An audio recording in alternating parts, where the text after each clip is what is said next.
The story opens with a young boy announcing that he is a wizard while he and a girl participate in play fighting. She acts as a monster that eats wizards, so he raises his wooden branch and hits her on the head. She yells out and asks why he actually hit her, while he explains that monsters are meant to lose against wizards. An elderly man observes the children and remarks on how lively they are this morning.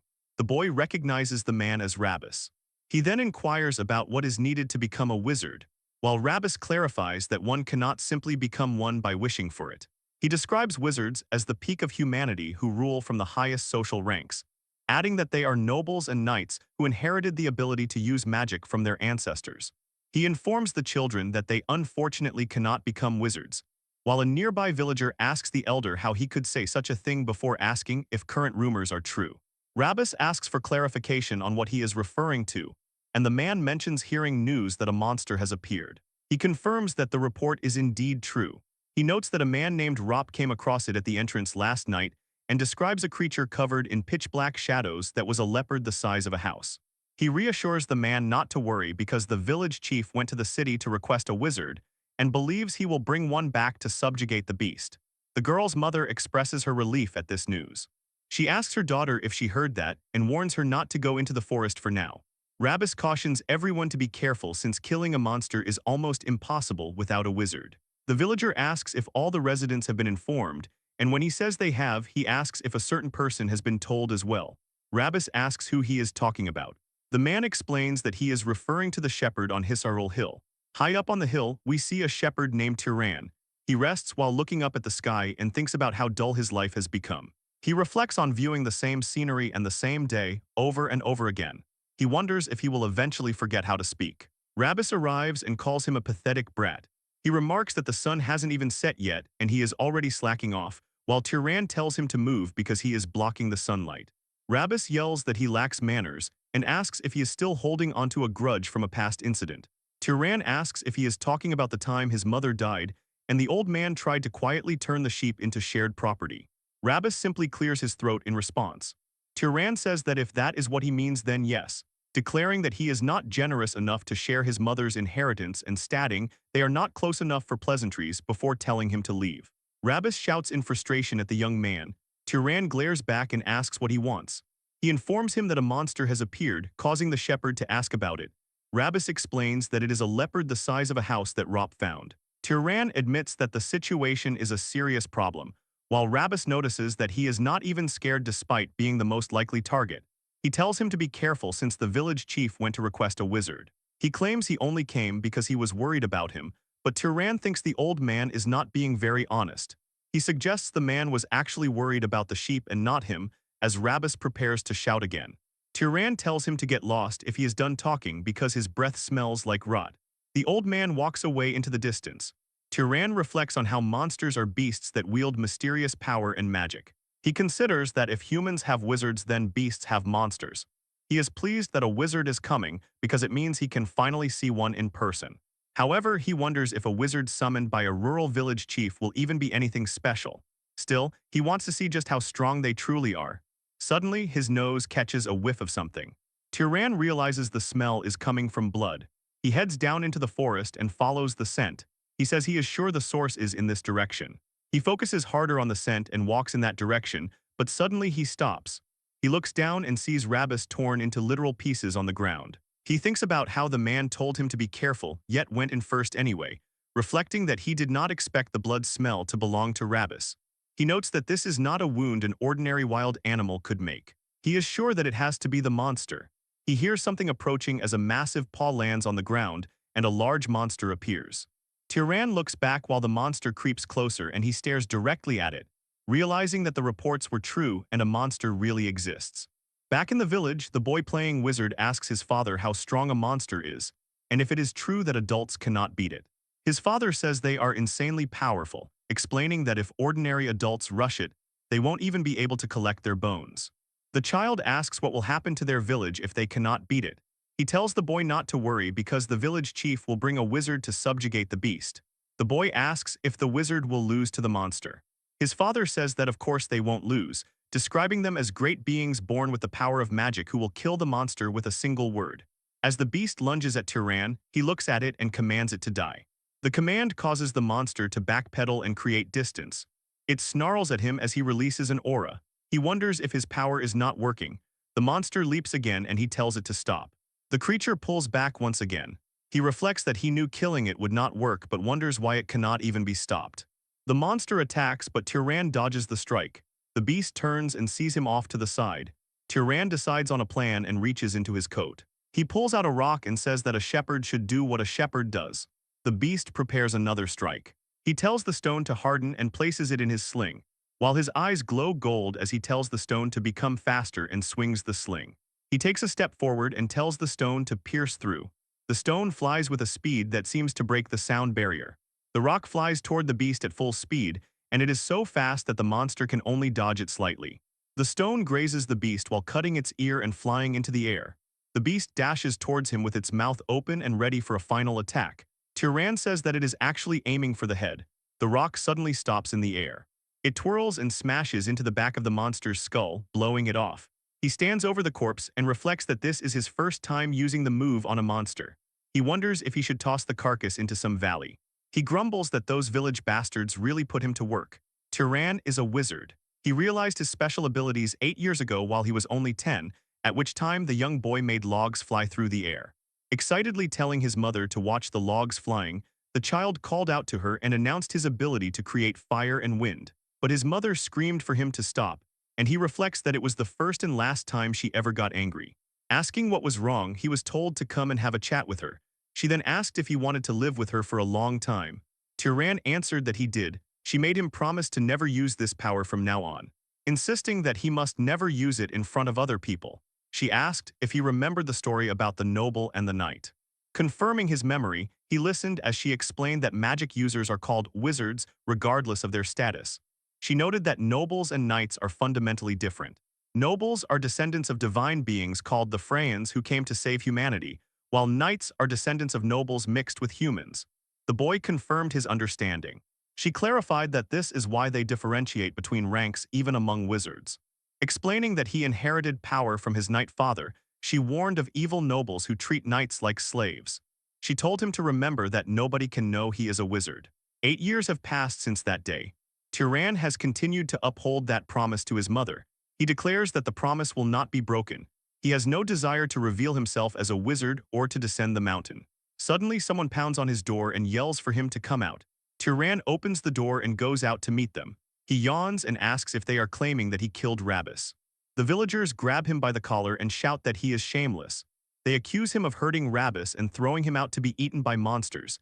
He silently considers why they want to frame him. He notes that the oldest man in the village died alone instead of the young men who were too scared to fight. He realizes they think this is the best way to shift the blame from themselves to him. A villager tries to punch him, but Tyran dodges and thinks that magic is convenient. Headbutting the man, he reflects that a strong wish happens at the cost of mana, and as another villager charges, he whispers for him to fall over. As the man falls to the ground, Tyran notes that he does not need to start a fire. He just uses his power a little bit so that it is not obvious.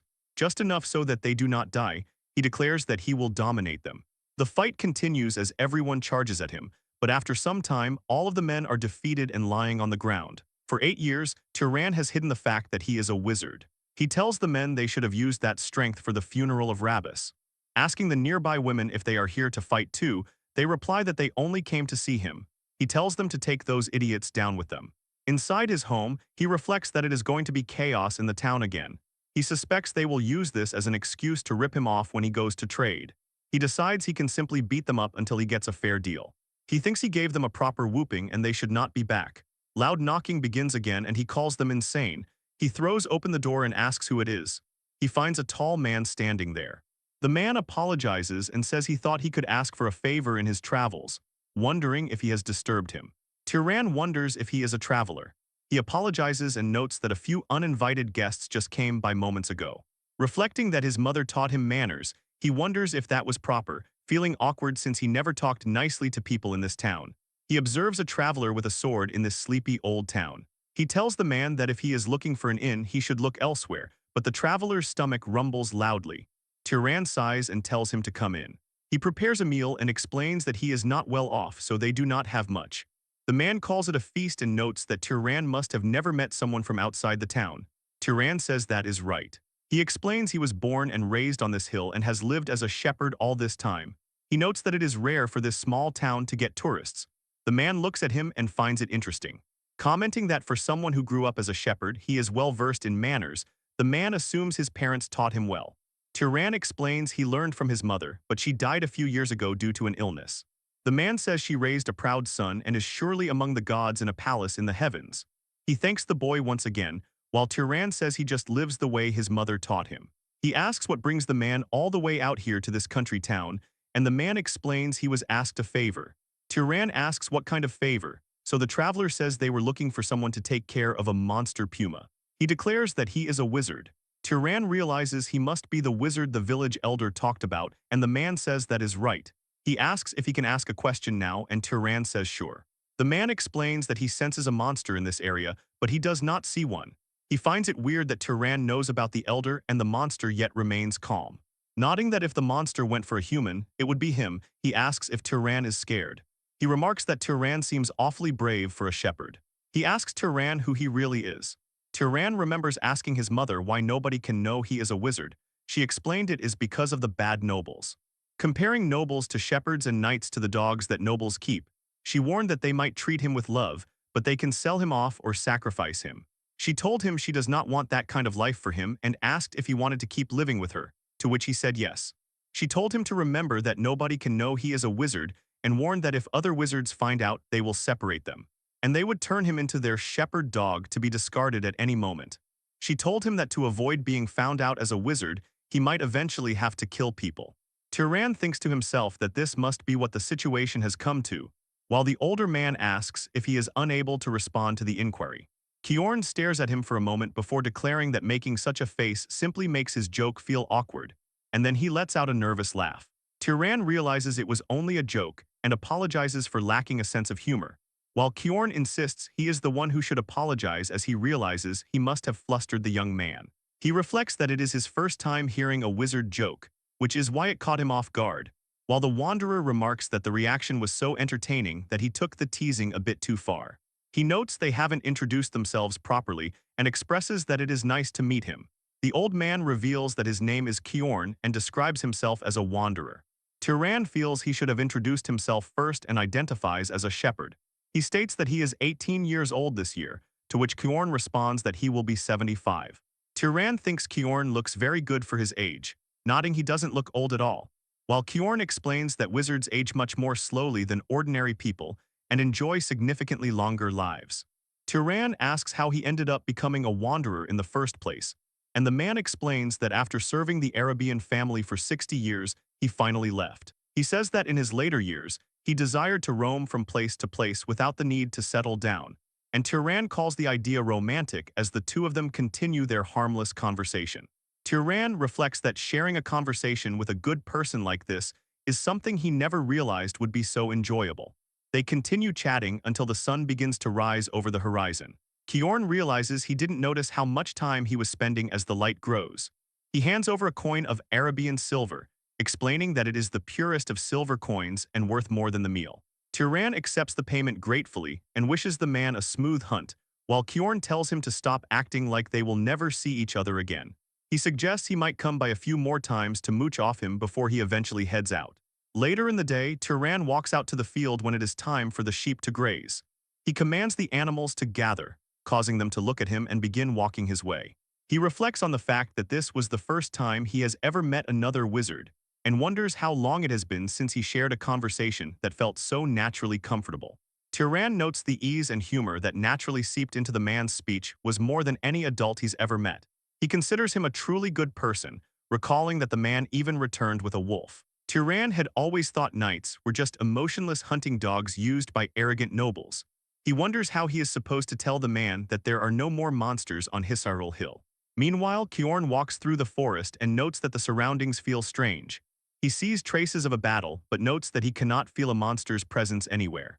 He looks up and discovers the rock from the sling embedded deep in a tree, wondering if the monster was already hunted and who in the world could have done it. He considers if the village chief hired another wizard, but he feels relieved that someone made things safe. Suddenly, he senses something and turns around to see the monster walking toward him with its face ripped apart.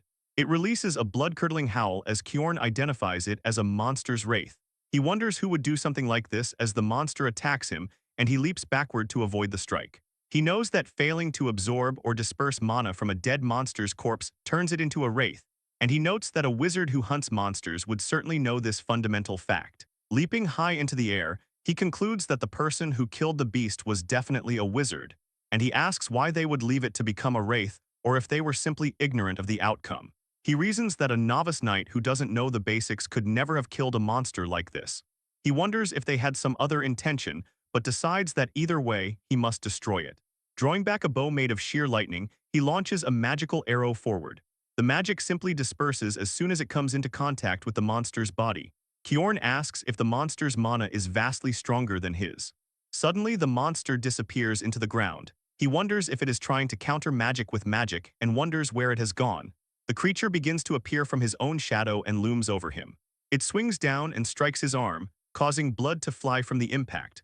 Kjorn realizes this is not a level a mere knight can contend with in battle, nodding that one would need to be at least a lower-ranked noble to have any chance. The monster sends Kjorn backward, as he reflects on running into a wraith of this caliber in a remote village, and he thinks that you really never know what life will throw at you. The beast continues to change its shape into an even more grotesque and horrific form. Kjorn believes this is as far as he goes but refuses to die obediently. He vows that even if he dies, he will take the monster down with him.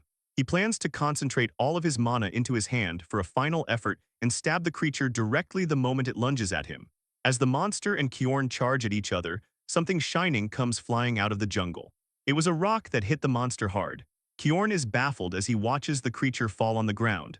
Tyran approaches and asks if Kjorn is alright. Kjorn remarks that the shepherd's joke is quite startling too, but he is just surprised to see him. He realizes the boy is a wizard and asks why he didn't tell him the truth. Tyran remains silent, so Kjorn decides to change the question and asks why he helped him, nodding that the boy could have just walked away and let him die. Tyran says it is simple as he recalls the night Kjorn brought him a dead wolf. He remembers asking why the man went so far for a simple favor, while Kjorn wonders what he is talking about as Tyran continues. He notes that with his skills, the man could earn a lot more money more comfortably. Kjorn calls the villagers pitiful people, and Tyran asks in what way he means that. He describes them living on the frontier and trembling in fear without basic protection, while Tyran argues that it isn't the man's fault. But Kjorn explains a wizard inherits the power of a god, so they should live with pride by protecting powerless commoners.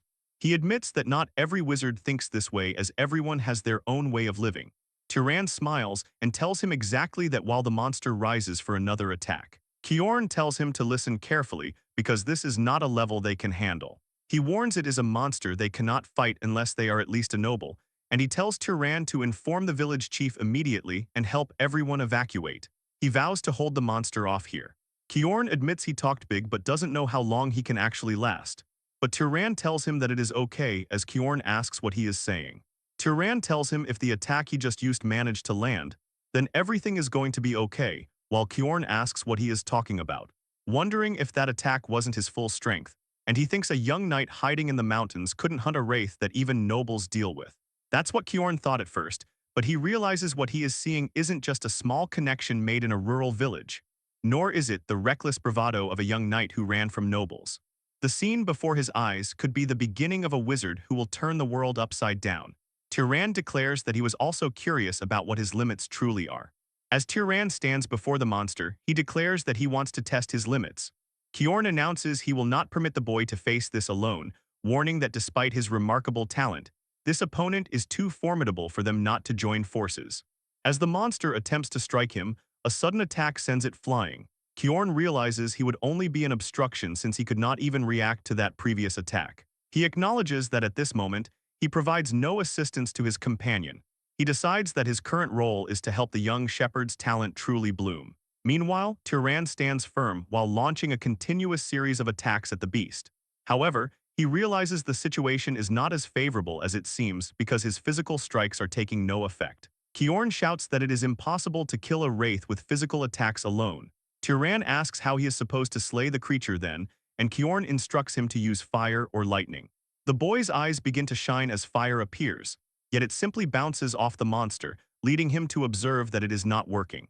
Kjorn is shocked to see that Tyran doesn't understand that establishing proper causality is a basic requirement for applying magic to another living being, wondering if the boy lacks fundamental common sense. He realizes now that Tyran was the one who killed the original monster and allowed it to become a wraith.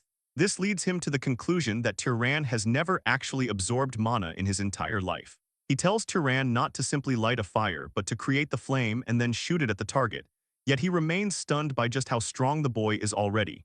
Tyran catches his balance and begins to imbue the fire into his hand. Kjorn reflects that while making fire isn't difficult for a wizard, controlling it requires separate training. Tyran performs the task instantly, creating a powerful fire. He steps forward before hurling the flames at the monster. The flame explodes upon impact, causing the monster to scream as it burns alive. Kjorn urges him to keep his mind focused on the spell, explaining that he must keep pouring mana into it so the fire does not go out. He insists that everything about the wraith must be burned away as Tyran continues to imbue his mana into the attack. His eyes shine like a rainbow as the flames grow more violent. Kjorn cannot believe they actually won and reflects on how absurdly strong that wraith was, nodding that one would need at least noble-class power to fight it, yet Tyran took it down. Tyran asks if the battle is finally over, while Kjorn remains in disbelief that a shepherd from the mountains achieved such a feat. Kjorn warns that if he does not want to encounter another wraith, he must absorb the mana first, and when Tyran asks how to do that, he tells him to imagine draining something into himself. Tyran agrees and places his hand on the remains. As he focuses, a green aura emanates from the monster and gathers into his palm. As he does this, all of the mana is absorbed and circulates throughout his entire body. As he starts to shiver, Kjorn mentions he will experience a certain kind of pleasure. He declares he cannot believe it even after seeing it with his own eyes and asks if this truly was his first time absorbing mana, and Tyran confirms that it was. Kjorn explains that after an initial awakening, mana grows slowly with age, and the most effective way to grow is to kill monsters or wizards and absorb their mana. Since this was Tyran's first time, his innate potential must be in a different league entirely. He concludes that this young man must belong to a noble house. Kjorn bows and apologizes for his previous rudeness, then asks which noble house Tyran belongs to, but Tyran tells him to wipe the blood off himself first. Back inside the house, Kjorn has his arm covered in bandages. He once again apologizes for his lack of manners toward the boy, feeling he can only apologize for making someone as esteemed as Tyran perform such a task. Tyran reminds him he has already stated he is not someone esteemed, explaining he is just a shepherd who does not even know who his father is.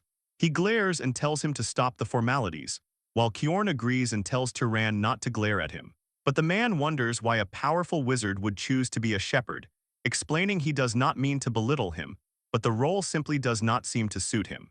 Tyran reveals it was his mother's request which she held onto until the moment she died, and Kjorn asks for more explanation. And Tyran describes how nobles live below the mountains. He explains that if his wizard identity is revealed, he will only be used by them and then thrown away, while Kjorn observes his mother was very wise. Tyran is surprised since he expected him to call it overprotective parenting. Kjorn tells him his mother was not entirely wrong.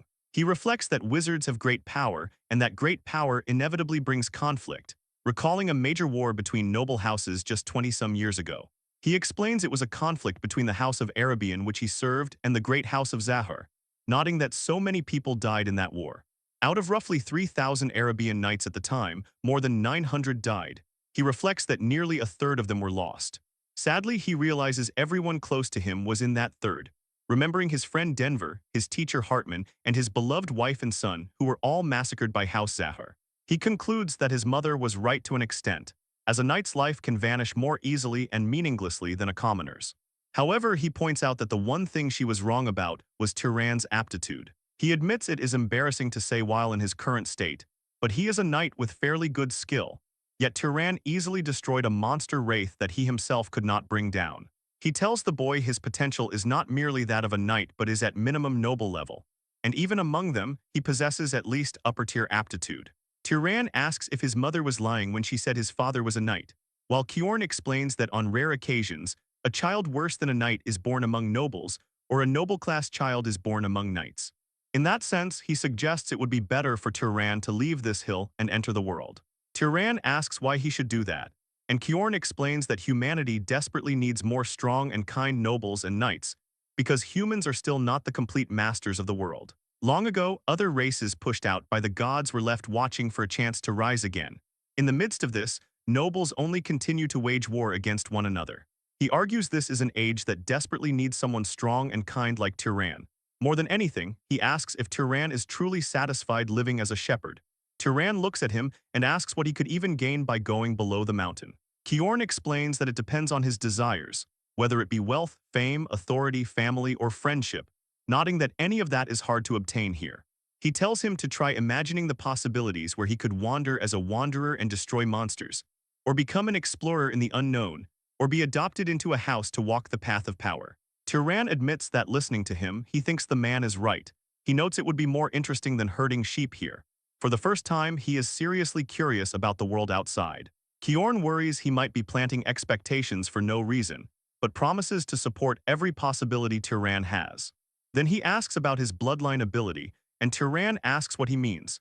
Kjorn apologizes and explains he keeps forgetting the boy knows little about magic. He explains a bloodline ability is a trait nobles inherit from their ancestor, the Freyans, and whether or not one has this ability is what separates nobles from knights. He asks if any spell felt unusually easy, or if he has some outstanding ability that does not require magic. Tyran wonders if it is because he is strong, but Kjorn explains that simply having mana makes a wizard's physical abilities stronger. Tyran mentions he has a good nose and is pretty good at throwing stones, while Kjorn says that if his sense of smell is exceptional, it can be considered a bloodline ability. Kjorn notes that being skilled with thrown weapons is a trait of House Arabian, though it is a fairly common one. He tells Tyran to continue explaining.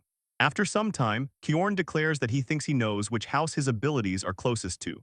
Tyran asks for the house's name. Kjorn's expression changes as he tells him the name of a great house known as Pursuers or Hunters. He reveals it is House Zahar, the very one that fought the war against House Arabian.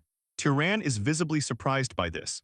As Tyran hears the name House Zahar, he becomes visibly worried. He looks at Kjorn with a sad expression since he shares a bloodline with the man's enemies. He considers the idea of apologizing, but notes that these relatives are practically strangers he has never encountered. Kjorn tells him not to maintain such a worried expression, nodding that Tyran did not participate in that war, and declaring that it is a situation for adults. He says that the fighting will never cease if they attempt to wash blood with blood. Tyran asks if he possesses any regrets, causing Kjorn to inquire what he is referring to. The shepherd explains he is talking about the suggestion to descend the hill. Kjorn tells him that pursuing power after leaving the mountain will inevitably lead him to join House Zahar, nodding that the young man has outstanding abilities, but declaring that he trusts his character. Tyran asks what he means by that, so the man explains he is referring to the goodness within him, pointing out that he saved him while revealing an identity he has hidden for his entire life, and considering the idea that if someone like him joined House Zahar and achieved a high position, perhaps it could stop such a terrible war from occurring again. Kjorn says there is no need to think about the matter too seriously. He reflects that a decision regarding joining the family has not been made yet. Tyran announces that his thoughts are now clear, and he wants to try descending the mountain. Kjorn tells him he has thought well, but the boy declares he does not want to depart immediately. He tells Kjorn that he will head down once the man's injury has healed, while Kjorn calls him kind, nodding he is only slightly scratched and reflecting that the boy is truly a good person. Later inside the house, Kjorn explains that mana is absolutely required to use magic, stating that this is why mana is commonly referred to as the key to omnipotence. Tyran asks about the term, so Kjorn clarifies it is not a truly omnipotent power despite the name, and that using magic requires mana that matches it. The boy asks what the standard for matching mana is, so Kjorn declares he will explain that immediately. He says the difficulty of magic is largely determined by 3 factors, listing them as bloodline, affinity, and causality. He explains that bloodline is determined by the specific lineage one is born into, which applies to most nobles who are not knights. He considers that it would be difficult for the boy to heal wounds using magic, asking if he is wrong about that, but Tyran declares that he is not. Kjorn continues that for members of the Ravista bloodline from the south, it is something they can achieve even without training since the power originates from the bloodline. Tyran asks about the second factor, affinity, which Kjorn says can be thought of as familiarity. He explains it is the concept that a mage can more easily perform tasks they prefer or are used to, while Tyran reflects that it is like how he created a fireball as if he were throwing a rock. Kjorn confirms that he is correct and considers that simply making flames would not have achieved the same speed or firepower. He notes the last factor, causality, is the most important, though he reflects he does not fully understand it. He asks what would occur if Tyran tried to kill him directly by using mana. So Tyran says some light would probably shine from his head and nothing more would happen. Kjorn says that is exactly the phenomenon occurring from a lack of causality. He explains it applies when there is no appropriate cause for a desired outcome or when what needs to be achieved is excessively difficult. Tyran reflects that he thinks he understands a bit of what causality is. He notes that to kill Kjorn, instead of spending mana wishing for death, he would need to provide a cause of death like creating and shooting flames, which is more natural than directly lighting one. Kjorn tells him exactly that while reflecting Tyran could have been a scholar instead of a mage. Tyran says that he can control ordinary animals as he wishes and asks why magical beasts would need something like that. So Kjorn tells him it is because of their mana. They continue talking while a sheep eavesdrops. Tyran reflects that magic is certainly not easy, while Kjorn tells him an excellent mage knows not just how to use mana, but also the principles and situations behind it. The shepherd wonders if the House Zahar bloodline also possesses special magic, so Kjorn tells him they are skilled in stealth and tracking and suggests he try it once. Tyran agrees to the suggestion. He closes his eyes and thinks how he does not want to be seen by others, wishing that neither sound nor smell could be detected. He starts to fade away and asks if it worked. Kjorn stands there speechless, seeing nothing in front of him. He tells him he succeeded because he can no longer see him. The man feels a little sad as he looks at the now empty room. Tyran slowly reappears, and Kjorn reflects it has been a while since he has seen that ability. Nodding it is still a frightening power. He notes that during the war, the Arabian knights feared that ability the most, while Tyran reflects that this seems like an unfairly powerful ability. Kjorn tells him it is not invincible and declares he will teach him magic training methods. Tyran says the man is being too friendly and teaching too much to a mage from an enemy family. Kjorn reminds him he saved his life and treated him, declaring again that he trusts his character. Later, an ugly bald man asks if Tyran is truly selling the sheep and leaving. The bald man asks who will perform the shepherding from now on and how he can decide such a thing without consulting them. Tyran tells them they should figure out how to find a shepherd themselves, declaring it does not matter to them what he does with his belongings. He hopes they buy the sheep at a fair price or he will release them and leave. He says they are free to capture them, but notes they will probably have a hard time. The chief reflects that this bastard is someone who keeps his word and that nothing good will come from irritating him. He says he understands and tells him to do whatever he wants while handing over a bag of money. As Tyran and Kjorn start to leave, Tyran reflects that the villagers still owe Kjorn compensation for everything and considers going to collect it. Kjorn tells him he does not intend to receive it because Tyran was the one who caught the beast. Tyran notes that is true and reflects they have reached a crossroads where they must part ways. Kjorn tells him he is sorry for refusing the offer to travel together as he is more comfortable alone. The boy declares he understands and thanks him for everything. Kjorn tells him to take care, and Tyran declares he hopes they meet again with smiling faces. He watches the knight's retreating figure for a long time. Only later does he realize why he did not want the man to speak formally. He reflects that although he never lacked affection from his mother, he had been secretly yearning for a father figure. He realizes he wanted someone who could be a role model for what kind of man he should become. The journey continues as Tyran travels deep into the desert and past a canyon. As he walks and looks up to try to look farther, he spots people off in the distance. He wonders if they are traveling merchants going from village to village. He reflects this is good since he can ask for directions.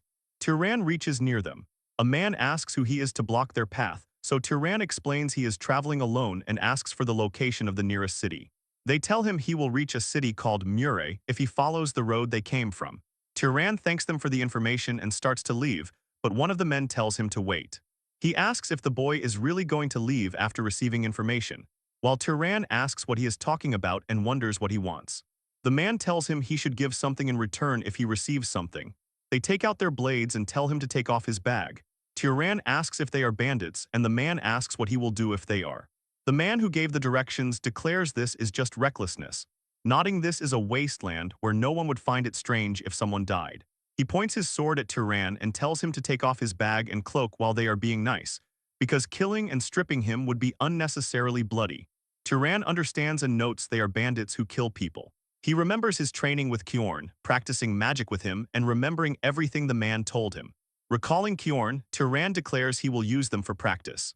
The group begins to laugh at him, declaring that he is talking like some kind of wizard. Tyran moves his hand forward, sending the men flying through the air with a gust of wind. He notes that instead of generating wind from thin air, shaping it with his hand and amplifying it uses much less mana. He didn't realize he could whip up wind this strong with such a small amount of mana, and the men are left completely confused by the attack. He then begins to pull water from his water pouch, forming it into a crystal. He creates multiple crystals now, and the bandits realize they have made a mistake. One of the men is impaled by crystals, which kills him instantly. Tyran thinks that this spell is supposed to be useful near a lot of water, but considers that simply throwing stones feels faster and stronger than this so far. The bandits apologize and say they didn't know he was a wizard while begging for forgiveness. The leader is distracting him while the rest of the group creeps up from behind. Tyran lifts his foot and stomps down, causing a sand pillar to spawn under the men, and the pillars impale all of them as the leader stands there speechless. He stares at the corpses of his men and declares that this is impossible. Tyran says he has one thing to ask, and the man declares he will answer anything. He asks why they attacked him without a plan, nodding that a traveler walking alone could easily be a wizard. The leader explains it was because Tyran bowed his head. He says that even when they spoke rudely, the boy bowed and greeted them, so they assumed he was ordinary. Tyran thanks him and declares that the man taught him something useful. The bandit smiles and asks if he is really going to spare him. Water begins to gather above the man's head, as a flashback shows Kjorn telling him that he is going to meet many people, and there is something he must absolutely know. He says he must never show mercy to scum like bandits, describing them as the kind who do not hesitate to harm others for a profit. He notes the reason he is saying this so firmly is because he understands the boy's nature, and Tyran declares that he understands the reasoning. A life spared out of pity could end up harming 10 good people, so he kills the man and reflects that he has stalled for long enough. The road the bandits drag their cart along left clear wheel tracks cutting across the sand for him to follow. As he follows the trail, one thought remains burned sharply into his mind. He killed people. He feels guilt but realizes he couldn't just let them go. Kjorn's warning comes back to remind him of those who rob and kill without hesitation, and such people would target others again at any moment. Like tracks in the desert slowly fatting as weeds grow over them, Tyran's chaotic heart gradually settled as he recalled the teachings of Kjorn. And then, he arrived in a new world. He stands above the small city of Murray, which is unlike the village where he spent his life. He thinks that the place is pretty, and as the streets are crowded with people, he notes it is his first time seeing so many together. Even the architecture is completely different from what he is used to. He feels as though he has truly come to a city. He walks toward a shopkeeper who welcomes him and asks what he can get for him. Tyran says he is not a customer. He recalls Kjorn saying that if he reaches a city and needs a place to rest, he should look for an inn. The shopkeeper tells him that if he is not buying fruit, he should get lost. Tyran wonders why the man is being so rude, and if it is an unspoken rule in cities that questions require buying fruit first. He points to a fruit and asks how much it costs, so the merchant tells him it is 2 ducat. Tyran asks what exactly a ducat is, but the merchant notes he looks like an outsider who probably doesn't know what that is, adding that paying with other coins is fine too. Tyran hands over a coin and asks where he can find the inn. The man points him toward the biggest inn in the city. When he arrives, an inn staff member named Lena welcomes him. She tells him that he is a handsome guest, and he asks how much a night costs, and she says it is 16 ducat. He declares that he will stay but adds that he has one more question. He asks if there is a monster nearby with a bounty on its head, but Lena is surprised that he is asking about a monster. He thinks about needing to kill monsters to absorb their mana, and recalls Kjorn saying that hunting monsters would earn money as well. He asks why she is not answering his question. Lena declares that there is no such thing as free in this world. She eventually has him buy a drink and tells him to go to City Hall. He asks what that place is. She asks if he really doesn't know and declares he must be from the countryside. She explains that city halls are where various public affairs are handled, and the officials working there are employed by the city's lord. She adds it is probably closed since the sun is already down, but suggests going there tomorrow if he wants to find a monster bounty. She asks if he is a monster hunter as well, so Tyran asks what a monster hunter is. She explains people claim that if an ordinary person hunts monsters, they become a wizard, and she asks if he is trying to become a wizard too. She declares that anyone who believes that kind of superstition is an idiot, but Tyran asks if it is just a superstition. Suddenly someone puts his hand on Tyran, and it was a monster hunter named Midden who declares it is a fact that killing monsters makes you a wizard, saying he saw it with his own eyes. Lena is surprised to see him alive, but Midden declares he is not dying until he becomes a wizard. Tyran pats the man's hand, and Midden removes it from his shoulder while apologizing for the intrusion. Tyran says he wants to hear more about what was just said, and Midden asks if he refers to the part about becoming a wizard by killing monsters. He explains that wizards get stronger when they hunt monsters, and by the same principle, an ordinary person can become a wizard. He notes the four of them are hunting monsters to try and become wizards. Tyran asks if that means someone among them is already a wizard, but Midden says no and explains there is only the Lord's wizard and 3 others under him in this city. He notes the boy's gear is too shabby for hunting and asks if he has a weapon. Tyran says he does and holds up a sling, while Midden notes that judging by how worn it is, he must have used it a lot. Tyran says it is good for firing something the size of an egg quickly, but Midden says he could easily hunt rabbit or fox monsters with that. He notes they were wishing for one more shooter and asks if he has any interest in hunting with them. Tyran smiles and says no but thanks them for the offer. At night in his room, he reflects that there is no reason he has to hunt together with them. He thinks about what a chaotic day it has been. He still can't believe he actually left the village, wondering what is going to happen from here on. He senses someone outside his room and asks who it is. He recalls Kjorn telling him that a city isn't automatically safe and he should never let his guard down. He goes near the door while imbuing his hand with mana just in case. He cracks the door open and asks Lena what she is doing there. She asks if he was asleep and says she thought the room might be cold, so she came to keep him warm. He asks what she means by that. And Lena smiles and begins to undress herself. She tells him that it's exactly what it sounds like. The boy is confused and asks what she means by exactly what it sounds like. She explains that for a small amount of money, she will do whatever he desires, but he asks what she will do if there is nothing he wants. And she tells him not to lie, claiming she can tell just by looking at his face. But Tyran turns into the Buddha himself and Lena stares at him. He recalls Kjorn getting mad and saying that he must never fall for the honeypot. The man had warned he always has to be careful with women at inns and prostitutes in general, since most of them carry sexually transmitted diseases. He noted that while they have strong disease resistance and it is no problem for them, if Tyran is careless, he could pass it on when he is with another woman, advising that he shouldn't let desire trap him into doing something he will regret. Tyran thinks that cities are not easy to live in either, and reflects on the fruit shop earlier and now Lena too. He considers how they put a price on even small bits of information and conversation, and concludes that cities really are pretty cold-hearted. He then overhears Midden and his men discussing something. They ask Midden why he was trying to bring that guy from earlier along, as one of the men noted that he didn't look like he would be much help. The other dude said that was right, and that he just sounded so cocky he would be perfect to use as bait. But Midden explains it is because Tyran reminds him of himself when he was young. He figured that if the boy was at least next to him, he might as well survive a little longer, while the others tell him that he is way too good-hearted. Hearing this, Tyran smiles, thinking maybe the city isn't completely cold after all. The next day, he heads to City Hall and a man asks if he can help him. Tyran asks if he is an official, and the man asks what else he would look like. The young shepherd tells him he came to hunt monsters, which confuses the man. He recalls Kjorn telling him previously that the world would not be kind to him.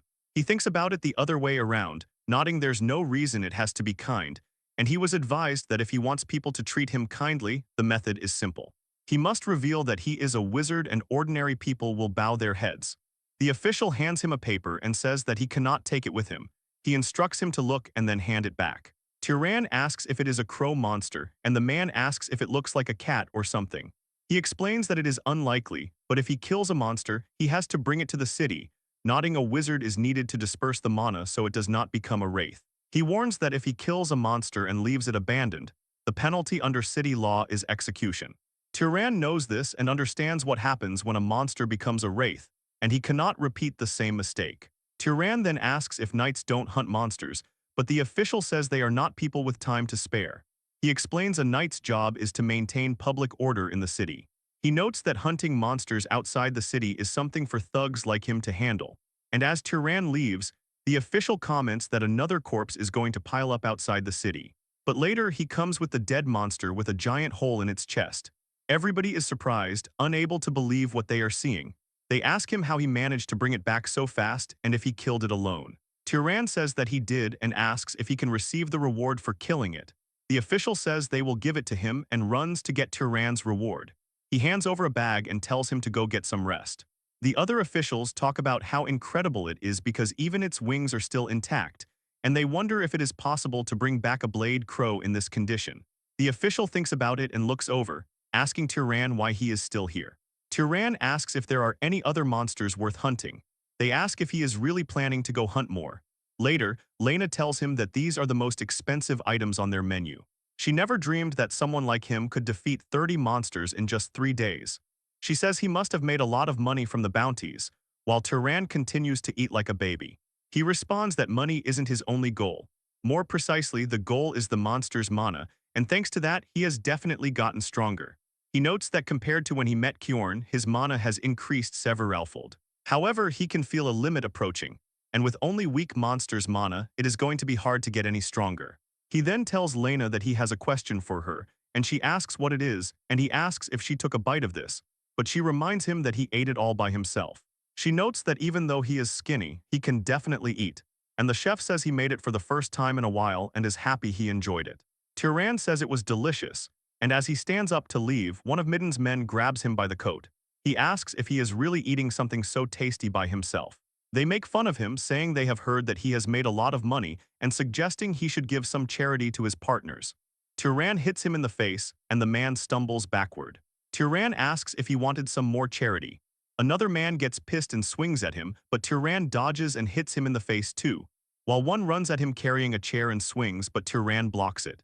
Tyran raises his hand and flicks the man in the forehead. Lena gets nervous and yells, telling them to stop fighting in the inn. Later, Midden apologizes and says he gave them a proper scolding. He promises this will never happen again and explains they have been tight on money lately.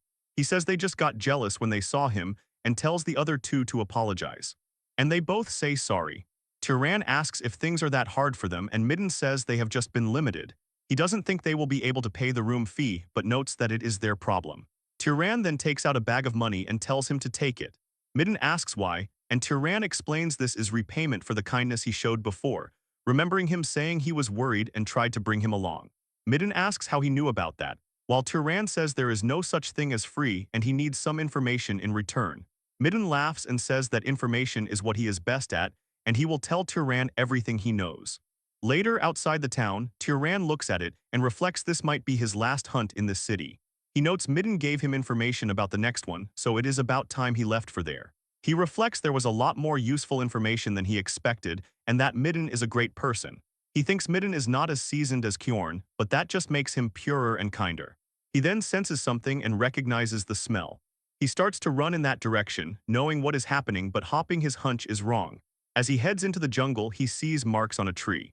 He looks over and spots one of the men cut across the chest and bleeding out. Tyran recognizes that he is from Midden's group. He then looks over and spots Midden's corpse and the coins that he gave him on the ground covered in blood. Tyran just wonders what happened to him. Tyran looks down at Midden and one of the men who is still barely alive as the man struggles to speak but manages to get the word rabbit out. Tyran is confused and asks a rabbit. But the dying man is finally able to say it's a rabbit monster. Tyran looks to the other side and sees the monster still eating another man. The monster also notices him and glares at Tyran with its red glowing eyes. Tyran was standing up when the monster charged at him with great speed, but he dodged the attack, and the monster hit the tree, destroying it instantly. Tyran can't believe how fast it is, and he was almost hit by it. He twirls his sling and raises it up before firing it. As the rock soars through the air, it splits into 3, and all of them move toward the monster, but the monster easily destroys all of them. Tyran notes that this creature is used to defending against thrown weapon techniques.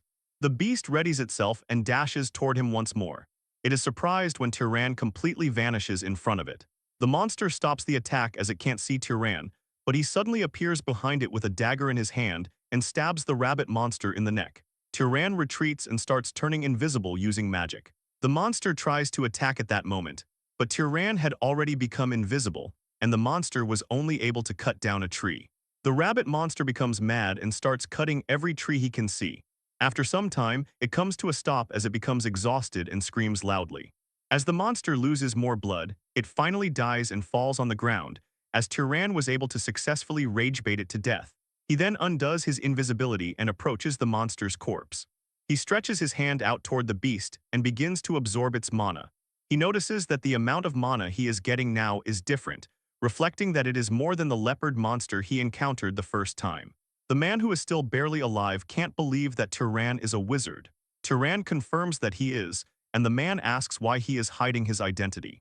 But Tyran asks if any of the four of them have belongings he can pass on to their families, and the guy begins crying, saying that he doesn't have a family as he looks at Midden full of regret. Tyran remembers Midden telling him about a great city nearby called Orem, which has a place called a library. Tyran asks what a library is, and Midden explains it has thousands of books. He then tells Tyran that at the moment he said the word books, he looked fully interested.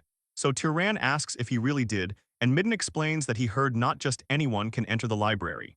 Tyran asks how he is meant to get in then, and Midden tells him that apparently only wizards are allowed inside. Tyran says he understands and that he has decided. Midden asks what he is talking about, and Tyran declares he is going to that great city he mentioned. Now Tyran stands over their graves after having buried them. He wishes them happiness there and walks away. Sometime later, Tyran is standing in line. He is almost embarrassed that he was shocked by the small city of Mure. Now that he is standing before the great city Orem, he can tell how big of a city this is based on the scale alone. He did not think that there would be this many people trying to enter the city. He sees the guards and wonders if they are scanning for criminals. As expected of a great city, it has a more established system. The guards tell him to stop, and Tyran asks what is wrong. They inform him that he cannot be allowed to enter because his clothes are absolutely filthy, telling him he should dust himself off at least. Later, he gets into the city and stands before a massive tower. He reflects that this must be the library that Midden talked about. He thinks it is overwhelming and must have been built with magic. He walks up to the entrance and says that he is trying to enter. The guards tell him that only wizards are allowed to enter. He tells them that he is a wizard, but one of the guards gets pissed, asking if the boy wants to die for impersonating a wizard. He declares there is no way a kid like him could be a wizard. But the guard tries to imbue his hand with mana as Tyran recalls Kjorn's words, who had told him that wizards can recognize each other by sensing the other's mana and can tell whether someone is stronger than them. Tyran decides to use this to his advantage and releases a massive amount of mana. The guard gets scared from sensing the power and falls onto the floor. He realizes that this is no ordinary wizard and is at least of noble class or higher. He screams his name and declares he is Kenya, a knight of House Valtas, and wonders which house Tyran is from. Tyran asks if he has to tell him his house to enter, and the man says no. However, to use the library, he needs permission from the Master of Valtas. And when Tyran asks what that means, the guard says he will contact House Valtas for him. Later, Tyran is sighing as he reflects he thought it would be a simple process. However, maids are now cleaning him inside of a bathhouse, and he wonders how this even happened. He tells them to stop and asks if there is a problem with him washing himself. They explain that if they fail to properly attend to an esteemed guest, they will be punished. He tells them to do what they want, and they thank him for that. Later, one of the maids says that he is amazing. She instantly realizes what she said and covers her mouth. He asks if there is something on his face. The maid says she just lost herself because of how handsome he is and begs for forgiveness. He tells her there is nothing to forgive, but the maids tell him to stop speaking so casually to them. Then someone else enters and says, "Wow, what's this?" It was a girl who says she can't believe he is the same guest who showed up looking like a beggar. She notes that after washing up and dressing, he looks like a prince, while the bodyguard with her says she shouldn't be saying that. Tyran introduces himself to the girl, and she introduces herself as Azella. She asks what house he belongs to, but he says that for personal reasons, it is difficult to say. She tells him that is a shame. She decides to play a prank on him for hiding who he is. She begins to release her mana, which spreads throughout the room, thinking that he needs to show her what his mana looks like. Tyran feels the crushing weight of Azella's mana slamming into him with intense force. But after a moment, he also releases his own mana, their auras clashing with each other while the surroundings tremble under the pressure. A guard rushes in front of the maids, putting himself between them and the spreading pressure. After a few moments, Tyran retracts his mana, and Azella stops as well, finishing her test with a surprised wow. She looks at her hands, which are now trembling, and laughs. She then looks at Tyran and asks if he wants to marry her. He is completely stunned, his thoughts wiped clean for a moment. Azella notices his frozen face and teases him for reacting that way, assuring him that it was just a joke. But she looks at him one more time, urging him to think about her offer, as the seat next to her is currently empty. After saying this, she and her bodyguards leave the room. Tyran watches her leave for some time, and then looks down to see that his own hands are also trembling. She has mana that is on par with his at the very least, leaving him to wonder if this level of strength is considered normal in this city. The scene shifts to a different room, where the man Tyran wanted to see is waiting. This is Rugvaltas, the Lord of Orem, who welcomes Tyran as a young noble and asks if he already knows his name. Tyran introduces himself, and Rug repeats the name Tyran before asking if he wants to use the library. He mentions that a lot of people come there after hearing strange rumors, so he wants to clarify in advance that there is no amazing ancient magic in the library, nor is there some secret method to increase mana. Tyran states that he is fine with that, explaining that he never wanted anything of the sort. Rug studies him for a moment and then allows it, nodding that there is nothing inside that counts as confidential information related to his house anyway. Since it has gotten late, he suggests that Tyran rest and come back tomorrow, asking if that is acceptable, to which Tyran declares he won't forget this kindness. The next day at the entrance, the guards check Tyran and confirm his entry pass, welcoming him as an esteemed guest into the Sky Library. Tyran pushes the doors open and steps inside. He looks up and sees the library climbing upward in a spiral that looks like it never ends. He finally realizes what the library truly is. Then, a voice comes from nearby, greeting him by name. He turns to find a young girl standing there, who introduces herself as the librarian and states that, by order of the Lord, she will explain the simple rules for using this place. Tyran stares at her, surprised to see that a little kid is the librarian. She raises a finger and explains that the first rule is he must compensate them if he damages anything. The second rule is he cannot take any books out. And finally, she will be watching him the whole time he is using the library. Tyran asks if she could stand a little farther away while he reads because he feels uncomfortable. He asks if, as a librarian, she has read the books there too. She says yes and tells him that if he needs something, finding it for him is what she does best. She asks what he wants to read, offering options like romance or history or even something erotic since he is young, which makes Tyran just look at her in surprise. Tyran declares he wants to learn basic common sense about the world, and this time, it is the librarian who looks surprised. She reacts quickly, moving with surprising speed as she gathers a heavy stack of books and drops them in front of him. She notes that many of the books are hundreds of years old and won't suit his needs, but she guides him toward a section that might help a little. Tyran thanks her, and she tells him he is welcome. He picks up one of the books and reflects on what a book actually is. Then, he opens it carefully and starts reading, his expression changing as he thinks about how amazing these books are. Tyran repeats this same routine every day, reading in the library. He now comes to understand the world's geography and its different races, learning about the etiquette of wizards and how various items are manufactured and processed, even studying monsters and relics from the era of the Old Empire. With each piece of knowledge he accumulates, his world, something that was once nothing but an unknown space, grows clearer and more vivid to him. Later, Lord Rugvaltas notes that Tyran has been making excellent use of the library, which Tyran confirms is true.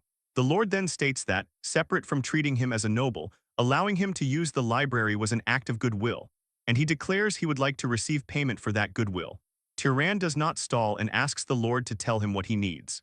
Rug explains that a monster has appeared north of Orem and has been attacking travelers, nodding that 4 knights who went to subjugate it never returned because they were eaten. He adds that it seems a noble will have to step in personally, but his house can only mobilize 2 people at the moment. Tyran agrees to help, thinking that protecting people is what a wizard ought to do. However, he feels something is off, knowing that wizards are usually the type who do not get involved in things like this. Rug adds that the Northern Road is an important trade route for Orem and has been blocked for 10 days, so they have to reopen it quickly. Tyran realizes that 10 days ago was before he even arrived in Orem, figuring out that this is why the Lord let him use the library so readily. The scene shifts as a large group leaves the city. Azella remarks that her father really is something else to think he would mobilize a guest for a monster hunt, asking if they were truly that unreliable. She tells Tyran that she is not blaming anyone, but says the Lord is making a huge fuss. The man beside her laughs and asks if calling the Lord fussy is a bit much, prompting Azella to tell him to drop it. That man stops for a moment and turns toward Tyran to introduce himself as Marvin Valtas, saying he looks forward to working with him, and Tyran returns the greeting. As they walk, Azella says they should finish this quickly and go back to rest. Marvin leans in and asks if Tyran is interested in his big sister by any chance, to which Tyran says no instantly. Marvin looks genuinely relieved. Suddenly, the guard at the front shouts for everyone to stop. Up ahead, they find a destroyed carriage on the road. As they inspect the wreckage, one guard asks if this was done by that creature. Another guard says it probably was, reasoning that since they forbade anyone from going north from their side, the travelers must have come from the south and gotten attacked by the monster. Tyran stays quiet and studies a mark on a wooden board. He then states that the monster is a monkey.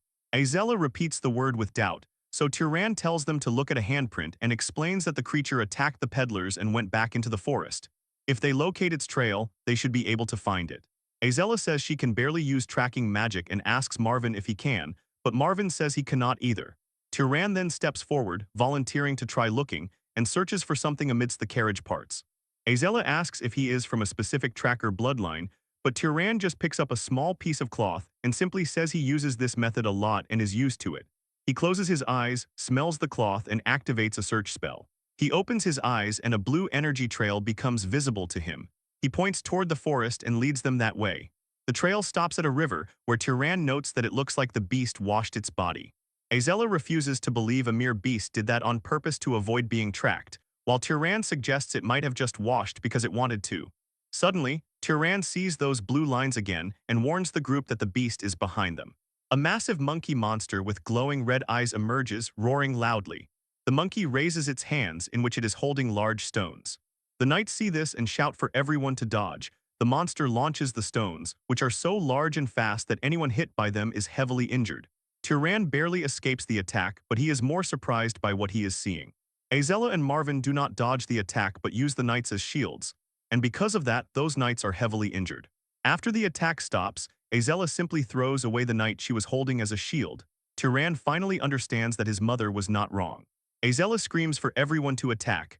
The remaining knights who can still fight run toward the monster, but the monster turns to run and the knights, seeing it flee, chase after it. Meanwhile, Tyran puts a small rock into his sling. Azella and Marvin run after the monster, but it is too fast. Azella says that they are going to lose it, but as she speaks, she sees a small rock fly past her. It is so fast that she cannot even react. The rock flies past all of them and hits the monster, going straight through its body as it screams in pain. Azella and Marvin look back and see Tyran walking calmly while spinning his sling. Tyran looks up as the monster screams again. As the monkey monster screams and collapses on the ground, Azella quickly seizes the opportunity to finish the creature. Extending her hand and using her magic as an immense torrent of fire erupts. This fire takes the form of a dragon and moves toward the monster, but the creature can only stare at the flames because it is heavily injured by Tyran's attack and cannot move. As the fire hits, it creates a massive explosion, completely obliterating the monster. Tyran watches the flames and realizes that he is witnessing the bloodline ability of House Volta's pyromaniacs. The knights can finally breathe in peace now that the threat is gone. Azella looks at Tyran, admitting that she got chills for a second while his rock was flying toward them. Marvin asks if his sister got scared. Azella tells him to shut up and declares that he is the one who screamed like a little girl, to which Marvin asks in disbelief when he ever did such a thing. Meanwhile, the knights are busy checking the wounded. Several men have broken arms, but one veteran tells them to quit whining, pointing out that someone else had their whole arm blown off, asking if anyone has spare bandages, while another knight notes that a man's head will not stop bleeding, prompting someone to suggest trying to apply medicine to the wound. Tyran looks over the scene and realizes this is a mess, remarking that they are lucky there were no casualties. It was a surprise attack by a monster, but he notes this was a fight where they could have avoided serious injuries altogether. He looks at Azella and Marvin, considering the fact that since their bodies get stronger based on their mana, these nobles should be several times tougher than the knights. Despite this, they did not hesitate to use people weaker than them as shields. Marvin notices Tyran's stare and asks if something is wrong, but Tyran tells him it is nothing. Azella calls Tyran over, noting that the most important part of the battle is to absorb the monster's mana, and she welcomes him to the absorption party, to which he agrees. The three gather around the monster's remains and raise their hands. As Tyran begins the process, he reflects on how the books were right. Even if multiple people absorb mana at once, the degree of enhancement does not seem to be reduced. Azella stops absorbing mana, frustrated that she has already reached her maximum and complaining about her crappy growth limit, while Marvin reaches his limit soon after. But Tyran continues the absorption process naturally, prompting Azella to finally understand why her father sent him along. He possesses incredible spell proficiency and a mana capacity that rivals her own. She is amazed to think he is a noble who hasn't even reached his growth limit yet. As the sun sets, the group returns to the capital. Marvin reflects that they would have never defeated the monster without Tyran, crediting him for everything from his tracking ability to the hit that knocked the beast down. Tyran asks him to stop, insisting it wasn't anything spectacular. He admits he regrets noticing the monster too late and allowing it to get the first strike, as he did not expect the creature to have a search ability. Marvin asks with surprise if it really had a search ability. Tyran says yes and explains that different abilities seem to awaken depending on the monster's external traits. He points out that the monkey had unusually big hands and big eyes, which were not part of its original form, meaning it probably awakened an ability to throw things with great force and the ability to see far away or through the forest. Marvin is impressed that Tyran figured all of that out so quickly, and Tyran explains that he looked through a monster encyclopedia at the library earlier. Marvin calls the library a stuffy place where no one goes. Azella mentions she went there once a long time ago out of curiosity, but found the books too difficult and left before reading even half a volume. Tyran suggests that the next time she goes, she should ask the librarian if there are any easy books. Azella is confused and asks if there is even someone like that in the library. This reaction leaves Tyran feeling confused. Tyran heads back to the library, and the librarian greets him by name as he enters, making him realize he was careless. He knows that no knight or commoner would ever call a noble by their first name, as everyone in the city uses the term esteemed one. He also thinks that the way she looks does not exactly scream librarian. He asks how she knows his name. The girl looks at him in surprise and then smiles, asking if he only noticed it now. She reveals she learned it from his permit and declares that as long as it is around this library, her gaze can reach anywhere. Tyran asks how he should address her, and she says she doesn't really have a name so he can call her whatever he wants. She suggests something cute like my love, but Tyran decides he will just call her librarian. She calls him stiff and notes it is awkward for him to be polite after using her for days, calling her to do this and that, though Tyran declares he never did that and tells her not to come so close because it is burdensome. He asks if she is a wizard from the old empire, but she says she was never a person to begin with, explaining she is a kind of spirit and asking if it suits her.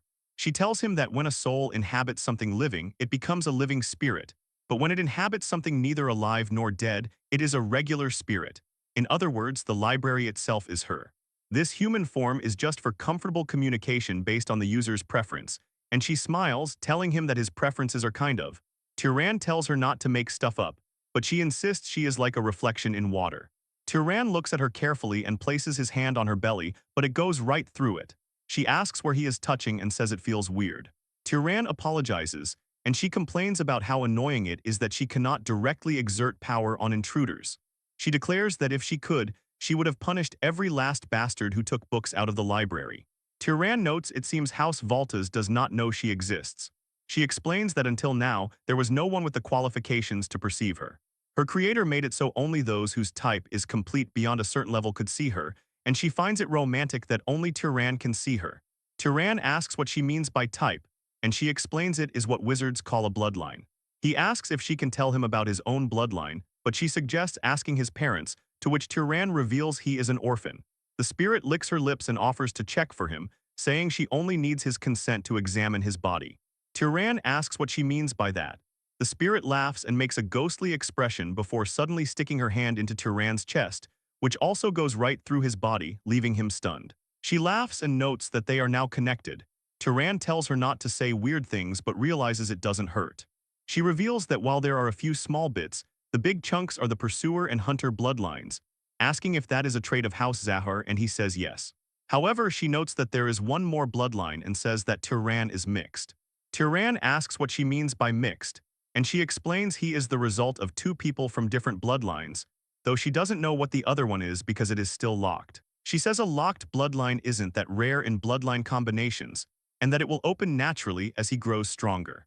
Tyran reflects on his mother, thinking she was far too polite and educated to be a commoner, making him wonder if she was a descendant of some noble with a bloodline so diluted it couldn't hold knight-level mana. He tells the spirit he understands and thanks her, prompting her to tell him to stay one more month if he is truly grateful. From then on, Tyran does not read alone. He asks the spirit about the contents of the books and requests explanations, asking if there are really that many invisible substances in the world. The librarian shares knowledge from books that were plundered and vanished thousands of years ago, teaching him that if he makes water float and looks through it, he will be able to see it directly. Tyran finds these lessons on the laws of nature to be a treasure beyond measure. He learns that diseases arise from microorganisms and that the decay of living things is caused by the feeding of germs. He also grasps basic principles like the refraction of light, the generation of heat through friction, and the process of how living things get injured and how they heal. Tyran decides to experiment with decay. He touches an apple before him and it quickly turns rotten. The librarian asks how his progress is, and Tyran calls it incredible. While existing magic can achieve this effect, understanding the scientific principle allows him to consume far less mana. He realizes that simply changing the way he perceives the world has raised his skill as a wizard. He asks if powerful houses are monopolizing knowledge like this, nodding that if every wizard knew it, they would lose their competitive edge. The librarian notes that people's level of knowledge keeps dropping over time, and says she now understands why. Tyran eventually declares it is time for him to leave. He says that the owner of this place has been openly giving him hints to go. The librarian's spirit begs him to take her with him and tries to hug him, but she passes right through his body and hits the floor. Tyran asks if she can even leave the place, and she admits she cannot. She begs him to stay, promising to take good care of him, but Tyran gently says he will pass. She huffs that he is never going to say he will stay. She encourages him to look around the land for the god's legacy, suggesting there might be spirits out there who know even more than she does. Tyran promises to visit from time to time. She tells him to come if he wants to or not, though she is clearly sad to see him go. Tyran smiles and says that there are still many books he has yet to read. He finally leaves the city, following a continental map he got from the library. House Zahar's base is in the Emerald Desert, east of Orem. He decides to head toward Zahar to find clues about his parents. As Tyran walks, he notes that there is no need to rush. If the clues were going to disappear, they would have vanished sometime over the last 18 years, and if they are still there, arriving a little later will not make them vanish now. He continues to train, kill monsters, and absorb their mana.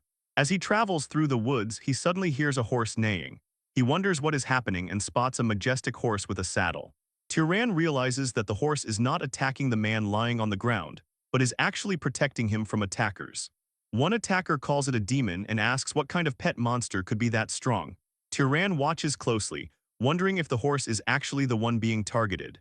Suddenly, Tyran realizes who the attackers are. They are two dark elves, and one tells the other to try and create an opening somehow, to which the second elf replies that it is easier said than done. One dark elf uses magic as a purple energy spreads out, and monsters start to rise from the ground. Tyran realizes this is the dark elf necromancy he read about in a book. He wonders if he should help but hesitates, thinking the man lying there might have been the one who attacked the dark elves first. His eyes widen in shock as he sees one of the dark elves eating a human arm. The first elf asks whose hand that is and tells the other to give her one too, but the second one tells her to eat her own, as she must have already taken some for herself. Tyran realizes with disgust that they are cannibals. He activates his stealth magic and becomes invisible while the female dark elf remarks that the men she killed are too hairy. And as the male elf takes his final meal, he is killed by Tyran's attack in an instant. The strike is so fast that the female elf cannot even react. The monsters summoned by the now-dead elf vanish. Seeing this, the female elf panics and tells her monsters to gather and protect her, and the beasts immediately surround her. Tyran attacks with a rock, but a monster blocks the projectile with its horn. The elf shouts, demanding to know who is there and ordering them to come out, as a buffalo monster charges in his direction and destroys the trees. The elf realizes her attacker is using stealth and declares they will see if he can still hide after this. As she summons a wolf monster, it releases a glowing orange aura that spreads through the area and detects Tyran. Tyran's magic fades away and he starts becoming visible. The elf also notices him and shouts that she has found the demon. She commands her monsters to kill him and they charge at him. Tyran rubs his hands together and creates fire. He releases an explosion of flames at the monsters which knocks out the wolf monster, but the buffalo remains unharmed. It rushes toward him, and Tyran barely dodges the attack, falling to the ground. Tyran realizes they are incredibly fast and thinks it is a good thing he took one of the elves out beforehand. Suddenly, Tyran feels a sharp pain and looks down to see the wolf monster biting his leg. Tyran kicks the beast away and stands up, but as he tries to look for the other monster, the buffalo runs toward him at full speed and sends him flying into a tree. Tyran coughs up blood and falls to the ground as he is surrounded by the monsters and the elf.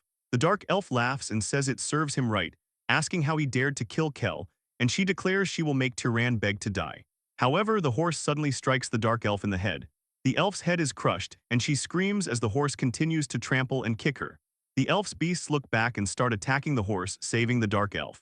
The dark elf notes what a humiliation this is and vows to kill Tyran, but Tyran releases another attack, and this time it connects, blasting off the dark elf's head and killing her instantly. As her body falls to the ground, her summoned monsters also vanish. Tyran is completely exhausted and collapses to the ground. He realizes that the fight took a lot out of him. The horse approaches and nuzzles Turan's head. Turan thanks the horse. Later that night, the unconscious man, a blonde-haired youth, wakes up by a campfire. He groans and then jumps up in surprise. He sees Turan sitting across the fire.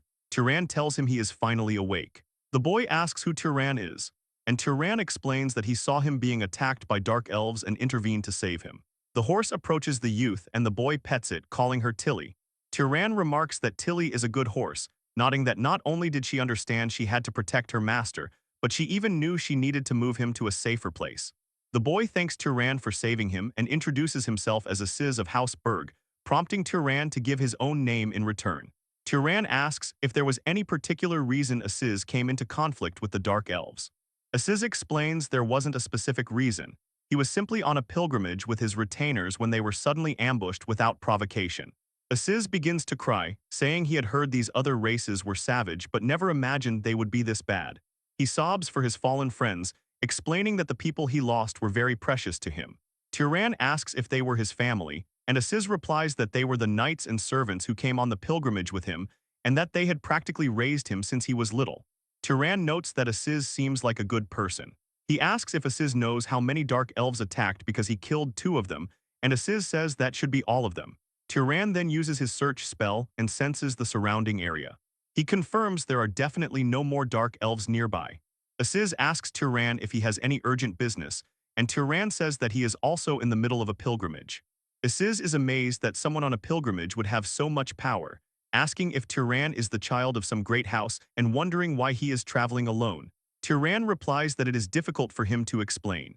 He claims he is not that strong, saying he only managed to ambush one elf and barely fought off the other with the help of the red horse. Turan releases his mana, and Aziz is confused at first but also releases his own mana. They both check each other's power.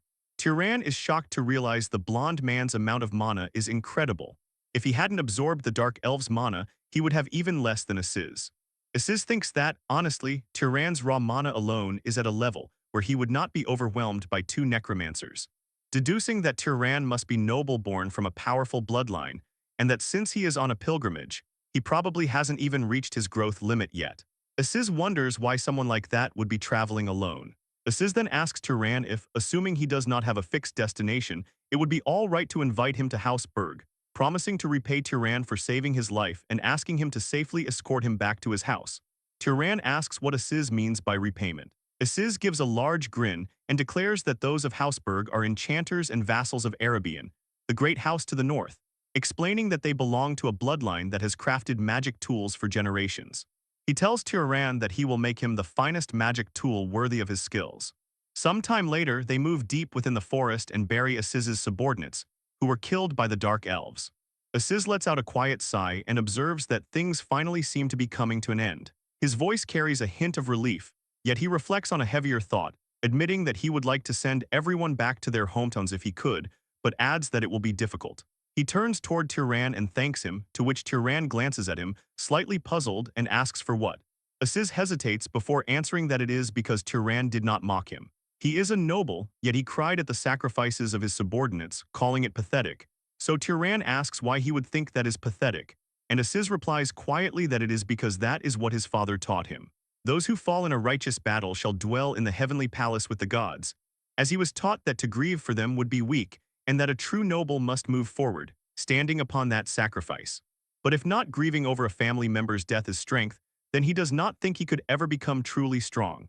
Turan listens in silence before a warm smile appears on his face, and he says that it is not a sign of weakness but kindness.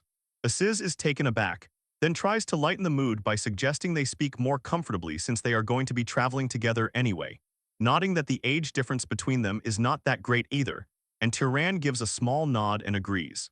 Aziz smiles and raises his hand, announcing that he looks forward to working with him as a friend. Turan stands still for a moment, repeating the word friend to himself. He reaches out and holds his hand, telling Aziz that he looks forward to that as well. After some time, Aziz suggests they rest before continuing, so they stop nearby, where Turan points to a box on the ground and asks what it is. Aziz opens the box, which is full of food and wine, identifying it as a cold storage chest, and explaining that he kept several things in it from the last time they were in the city. Turan wonders if the inside is always cold, so Aziz confirms that it is and explains that thanks to it, Most foods can be stored for about a week without issue, adding that cold food can be reheated before showing off other tools. He notes that if you press a button on one tool, water comes out, mentions another magic tool that creates shelter from gathered wood, and a third that sounds an alarm when someone approaches. Aziz suddenly looks excited and gestures to his own clothes, explaining that what he is wearing is a magic tool with a self-cleaning function. Turan observes that magic tools are not common items and declares that it is impressive. He says that just one set of clothing alone would be worth saving his life, but Aziz smiles and declares his life is worth way more than that, promising to reward him with far better things when they return to the main house. He adds that if the house won't allow it, he will make them himself. He then changes the subject, nodding that during the time they have traveled together, he has seen so many types of Turan's magic that he has lost count. Listing off animal control, freezing, levitation, liquid manipulation, enhancement, luminescence, restraint, instant death, terrain transformation, and lightning strikes. He asks Turan if he spent his whole life practicing magic, or if he has a bloodline ability that lets him master any magic he wants. Turan narrows his eyes and mentally notes that he just can. He reminds Aziz they agreed not to pry into families, so Aziz quickly laughs and says he was just kidding, claiming there is no way such a bloodline ability even exists. He then asks how old Turan is, nodding he does not look older than 30 but wondering if he has lived for 80 years. And Turan answers that he has about a month left until his birthday and turns 18 this year. Aziz is completely shocked. He reveals that he is turning 43 this year, but then chuckles and says a 25-year difference is not that important to them.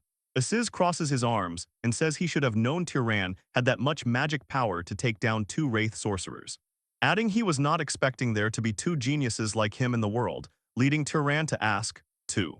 Aziz explains the other person is close and has an incredible bloodline, revealing that the other genius is his cousin. Turan asks if he can ask that person to make magic tools for him, but Aziz says no because she is from the main house. Turan wonders about the main house, as Aziz explains she is a princess of Arabian and might even become the head of a great house someday. After that, they start walking. He explains that unlike ordinary wizard houses, heads of great houses do not easily pass positions to their own children. Because in a great house, there are dozens of relatives in the same generation, and naturally at least one of them is usually stronger than the head's own child. Yet among the head's children, Mesa was born with the greatest talent. After awakening her magic power, Mesa mastered all manner of combat magic in just 10 years. Turan is surprised as Aziz adds that as a result, she received the full support of her house, and now at only 21, she is almost on the same level as the core members of the house. Turan thinks about how much power she has at that age and asks if the house performed a funeral. Aziz says that is right and explains that when their eldest granduncle passed, his magic power was devoured by Mesa, though they naturally received portions as well. Turan realizes it is clear there is a good reason the great houses maintain their supremacy. Aziz points ahead, nodding that it seems they are almost there. Turan looks up, and Aziz explains that this is the Dakin Plains, the central territory of Arabian. They eventually arrive at Zavillan, the territory of Hausberg. As they enter the mansion, a woman rushes out and asks Aziz what on earth is happening. Aziz shouts, "Mom," and embraces her, starting to cry. Turan watches, mentally nodding that Aziz is 43 and yet reacts this way. A man with a beard approaches and tells Aziz to mind his dignity, and at least address her as mother. So Aziz apologizes and then introduces Turan as a new friend from the south who risked his life to save him, stating that without him, he wouldn't have made it back here alive. The mother says this pilgrimage route wasn't supposed to be that dangerous and asks what happened, so Aziz reveals they were attacked by dark elf wraith sorcerers. She is furious and calls them filthy wretches, declaring she will take an army and tear them to shreds. The man from before calls her the house head and tells her to compose herself because people are watching. He then asks Turan which house he belongs to, and Turan replies that he is afraid he cannot say. The man asks if he cannot, and Turan admits he does not really know, explaining he was born to a commoner mother and does not know who his father is. Aziz is shocked and asks why he never told him about that, but Turan replies it is not something worth boasting about. The head of Berg looks at Turan of the unknown house and declares that since he saved her child, she shall see that he is properly rewarded. She tells him it is difficult to offer him a room there, but says she will arrange for him to stay at the finest inn in the city, making Aziz frustrated as he asks his mother if they shouldn't host him at home. She explains that would normally be fine, but they have an important guest staying with them now. Regardless of the circumstances, it is difficult to bring in a stranger of unknown origin, and she hopes he understands. A voice suddenly speaks up, telling the ant she does not need to worry about her, as surely the person who saved Aziz would not suddenly try to assassinate her. A woman dressed in black appears. Aziz realizes it is Mesa and asks what she is doing here all of a sudden. Tiran observes the Princess of Arabian, thinking she looks more like a corpse in her current state. Mesa explains that she is there to hide because she was nearly assassinated by Zahur's vermin. Aziz is shocked that an assassination attempt happened at the main house. Given how fortified that place is, he asks if there could be an insider. Mesa replies that there is probably an insider because the main house does not just have one or two people with questionable loyalties. She declares she is tired and retires first, saying good evening to everyone. After that, Aziz's mother calls her maid named Ina and tells her to show Tiran the second best guest room in the house. The next day, Tiran opens his eyes on a bed in the grand guest room. After resting, he walks through the hallway where he meets Aziz again. Aziz notes that Tiran is up early as usual and asks what he is doing alone in the hallway. Tiran points to a magic lantern on the wall and says he finds it interesting, so Aziz says he makes those every now and then for practice and tells Tiran he can have one. After hearing this, Tiran says he is not that interested. Suddenly, a massive flash of lightning rumbles through the windows, lighting up the hall. Tiran looks at it in confusion, while Aziz explains it is Mesa practicing magic and notes she is always diligent. Tiran asks if that was Arabian bloodline magic, and Aziz confirms it is the Storm bloodline. He admits he has never hated his own bloodline but says he is a little envious, as she looks like she is becoming a literal god. Tiran is curious and wonders about how strong the next Arabian leader is. Aziz asks if he wants to take a look, but Tiran says he is curious yet does not think it is a good idea for a suspicious outsider like him to approach. Aziz asks why that matters since he is not an assassin. He insists he can vouch for him and admits he is curious about who is stronger between Tiran and Mesa. Tiran says he thinks that is the real reason Aziz brought him there. Aziz laughs and says that, to tell the truth, he has been holding a grudge for a few years and wants to see Mesa frustrated for once. They go to the training grounds where Mesa is standing. Aziz calls out to her. She turns and asks Aziz who is beside him, so Tiran introduces himself. Mesa repeats the name, remembering him from last night, and asks what brings them there. Aziz says they saw her practicing magic, so they thought they would join in just like they did in the past. But Mesa reminds Aziz that last time he stormed out crying after she learned something in 2 tries that took him a whole week, which makes Tiran laugh. Aziz looks back at him and he quickly apologizes for laughing. Aziz asks Tiran if he is mocking him too and then turns to Mesa.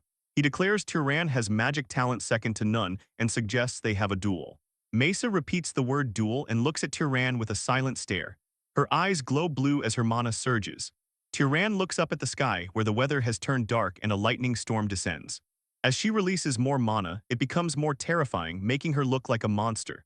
Tiran's body stiffens under the sheer weight of her pressure and his eyes go wide. After it is over, Tiran is left panting and sweating from the intensity. After a moment of silence, Mesa looks at him and says she hates to say this, but she does not think Tiran is a match for her. Mesa is sorry to say this, but it looks like it will be a bit difficult for him to duel her. Tiran stays silent while he stares at her with a focused and determined expression. Aziz steps in with a wide grin and tells her that, in terms of magical power, he certainly would be no match for her. However, he adds that what is truly incredible about this guy is his ability to learn magic. He puts a hand on Tiran's shoulder and declares that he is a genius unlike any he has seen in his entire life. Aziz looks at her and asks if even Mesa herself probably does not reach that level of talent. She replies that since Aziz is praising him so much, they should see what he is capable of doing. Tiran looks back at her and suggests a new method for their competition. He asks how about they each show a magic that the other probably does not know, and whoever can perform it faster wins. Aziz turns to her and says that it is a good method before asking for her thoughts. She heard Tiran does not even know the magic of his own bloodline yet. She explains that it would be unfair if she used her innate magic, so she decides to leave that out of the duel. She tells them she will start first and steps forward on the training ground. Mesa taps the stone floor with her foot and creates a small sprout that bursts through the floor. Tiran and Aziz watch as the tiny plant begins to grow rapidly and turn into massive vines that coil around the entire courtyard. Aziz shouts in terror as the vines wrap around him and lift him high into the air. He hangs upside down, while Mesa looks at Tiran and identifies the spell as plant creation and manipulation magic, asking if he can do it. Aziz screams and begs to be let go because he is getting dizzy, but she ignores him and tells him to stay like that for a moment because it is fun. Tiran reflects on the principles of magic while he looks at the vines.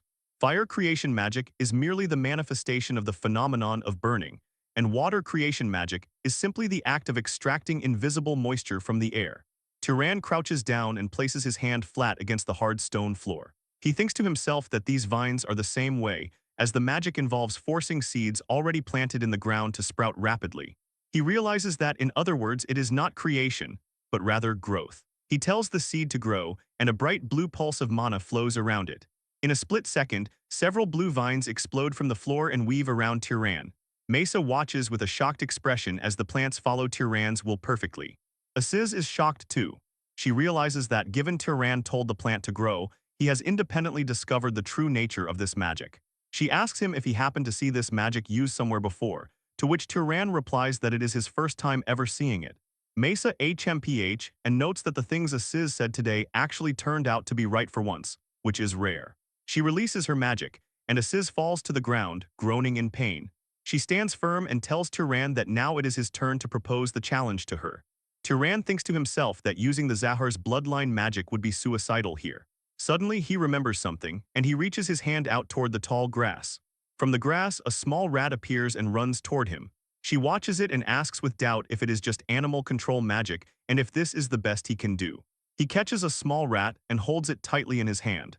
He tells her it is hardly that and explains that this little guy here is just the ingredient for his magic. He uses his magic. He grips the rat as blue energy begins to pulse around the animal's struggling body. Its life force is drained and its body withers away. The rat turns into a dried husk within Tyran's hand. He holds out the dead animal and declares that he is done with his magic. She looks on with a serious face before announcing that now it is her turn. She gestures with her finger and a second rat runs toward her.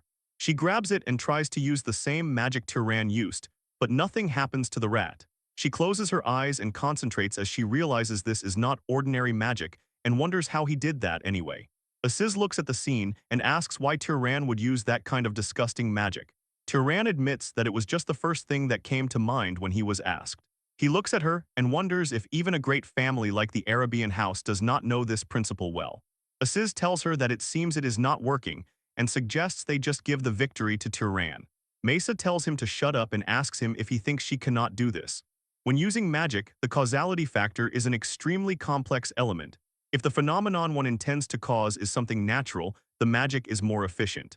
If the user clearly recognizes the cause of the magical phenomenon and the amount of mana is adequate, the spell succeeds.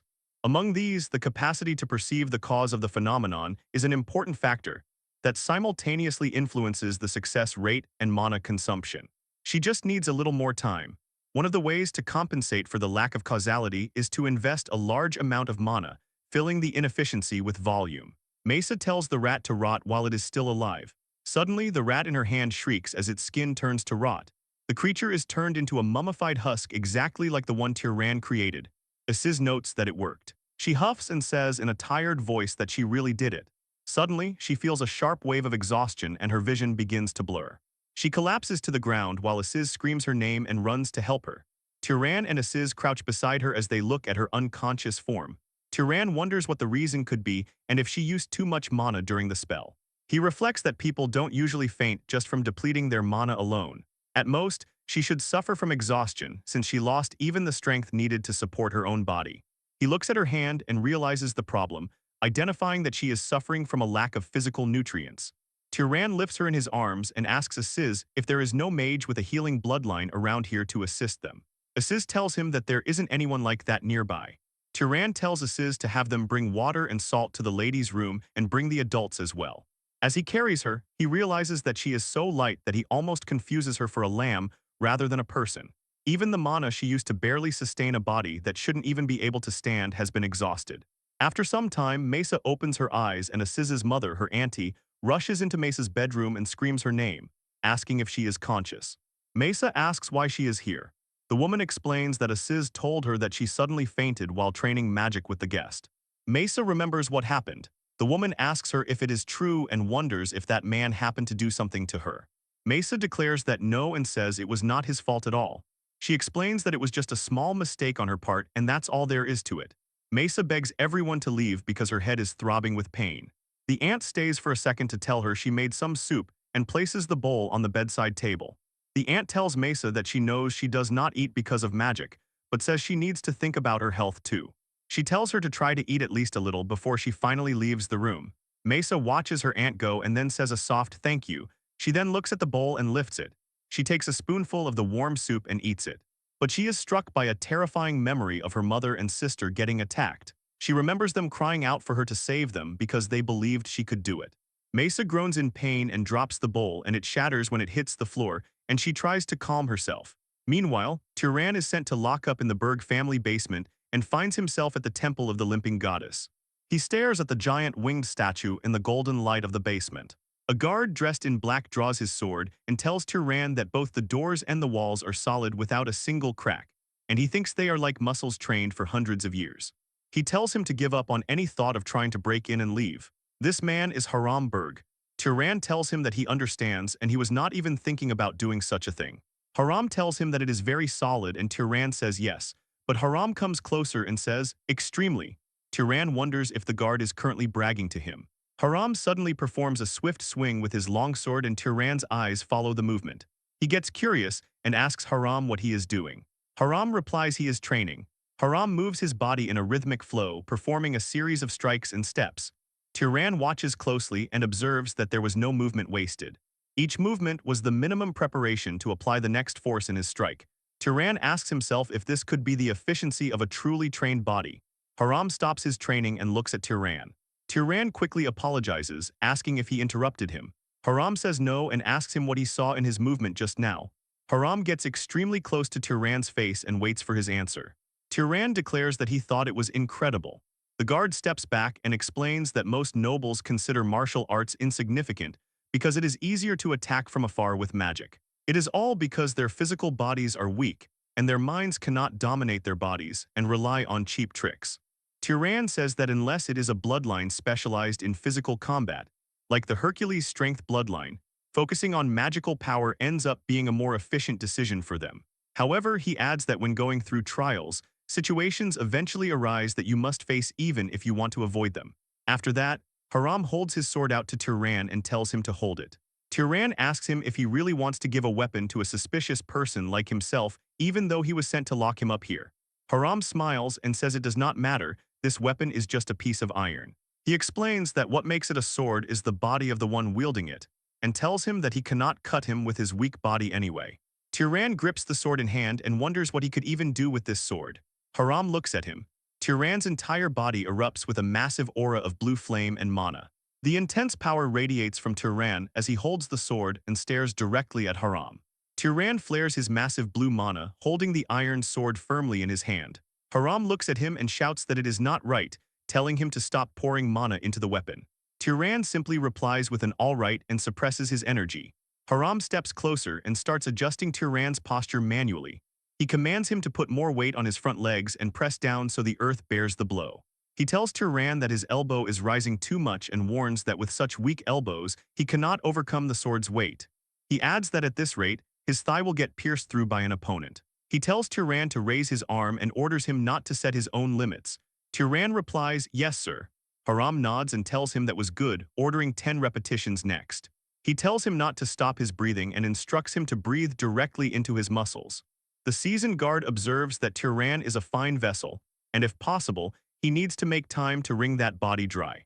Haram declares that mana is mere parlor tricks. He claims that wizards mistakenly assume their physical abilities are guaranteed, but says that is only the minimum function your body possesses.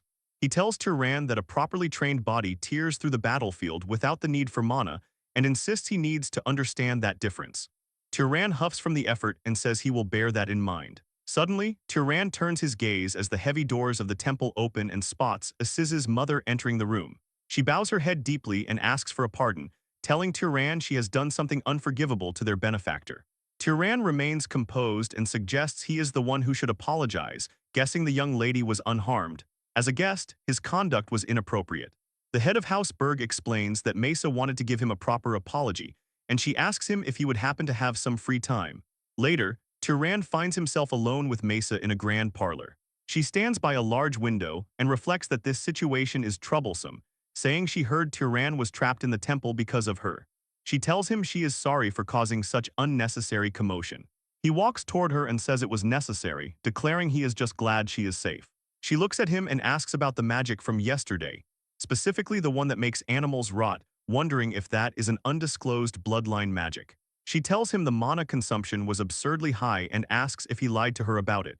Tyran says no and explains that, if she understands the principle, she should be able to use it easily as well. She hums and notes it seems he won't teach it for free, but if he doesn't reveal the method, there is no proof it isn't bloodline magic, is there? Tyran declares he does not particularly mind whether he wins or not. She looks confused and asks what he means, declaring that if things end like this, it would make her look bad as the Princess of Arabian. She offers a deal, proposing that if he tells her the secret of that magic, she will teach him one of Arabian's secret arts in return. Tyran smiles and says he has no objections in that case. He starts explaining the logic, stating that basically the root is bioenhancement magic. He asks if she used microorganisms no one can see, and she confirms this is correct. She is shocked, realizing it is no wonder the efficiency was so high since she did not know about those hidden factors. She sighs in irritation and admits the loss was hers. Although she succeeded at the end of their duel, it was done through brute force. Tyran suggests that he considered that part of the wager, but Mesa insists that is not right. She claims that when discussing magic skills, they do not include the amount of mana recklessly poured out. A little embarrassed, she asks if he can tell Aziz that it was a draw, as she does not want to see Aziz getting cocky about winning. Tyran understands. She then decides to give him his compensation and picks up a comb. She demonstrates by rubbing the comb against a surface and explains that when objects rub like this, they attract each other. She looks at Tyran with confidence and starts explaining why, but he interrupts her and declares this is static electricity. Her expression goes completely blank in shock as she asks him if he already knew about it, and Tyran confirms he did. She mutters that this alone was considered one of their quite profound secret arts, and tells Tyran she will think a bit more about how to repay him since she needs to find what he does not know. She suggests that until sufficient compensation comes to mind, they should train together from now on. She quickly adds that this is just to repay her debt, and not because she particularly needs him around. Tyran gives a warm smile and agrees, suggesting that starting tomorrow, they should meet in the garden in the evening. The scene shifts to a massive dining hall filled with incredible amounts of gourmet food. Aziz's mother tells him the table isn't much, but asks him to eat to his full. Aziz looks at the feast and asks why she prepared it so lavishly, nodding he hasn't seen things like this even on his birthday, adding that anyone who sees this would think the Lord of Arabian himself had visited. The mother tells him to be quiet. Tyran looks at the table and notes there is no way this is an ordinary meal. The head of house turns back to Tyran and brings up their earlier talk. She asks if it is true her son promised a powerful magic tool as the price of his life. Tyran confirms this is correct. The mother asks if Tyran has something specific in mind. He wants something that aids in defense.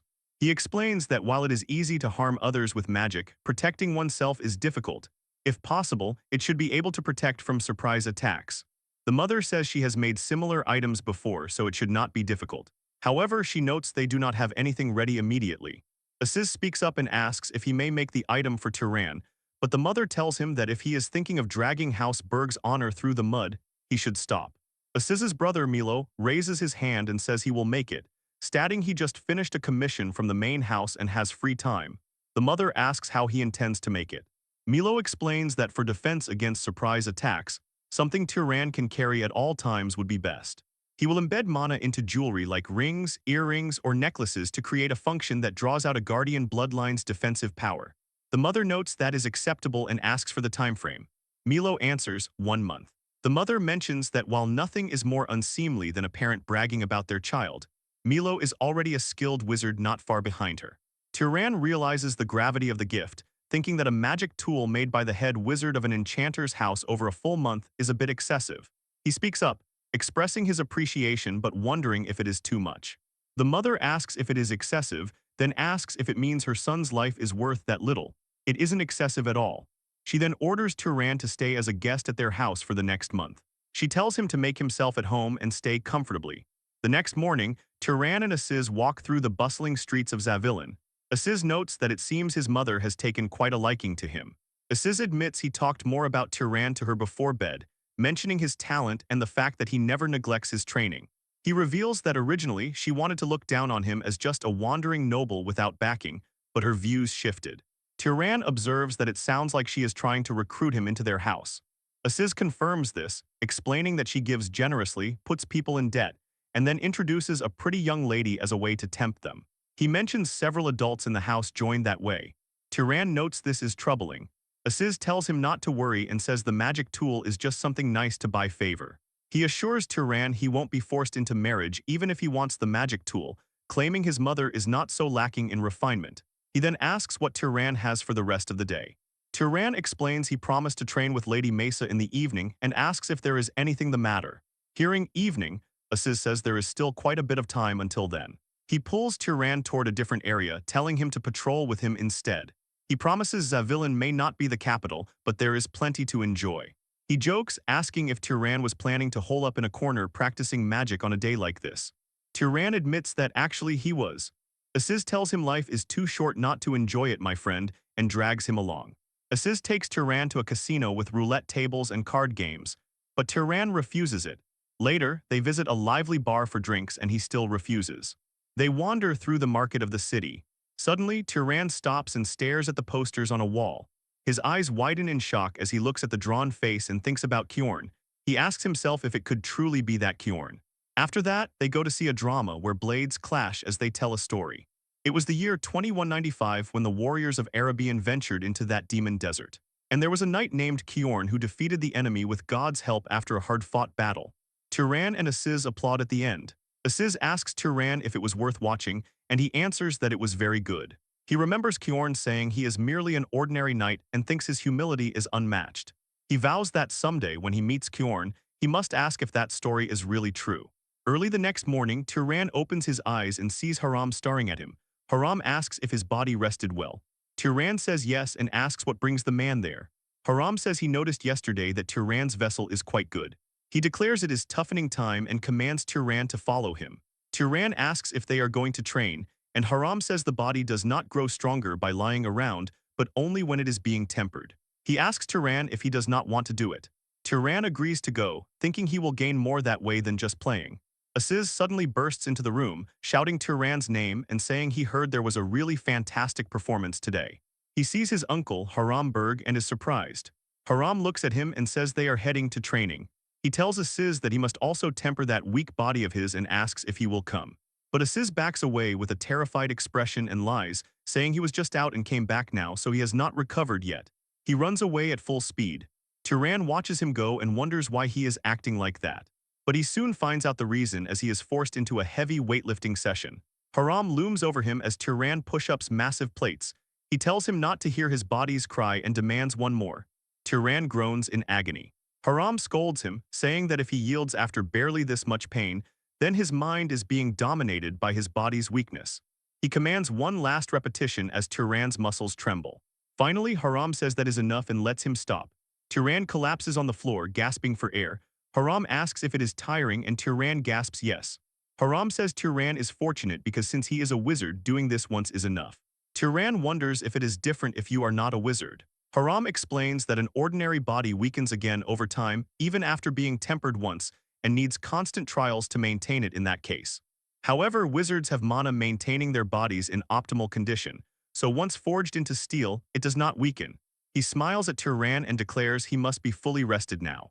Tyran looks at him in shock and tries to say he is still, but Haram's expression turns dark as he says he knows Tyran's body does not lie. He shouts that Tyran has rested enough and now he will teach him weaponry and combat.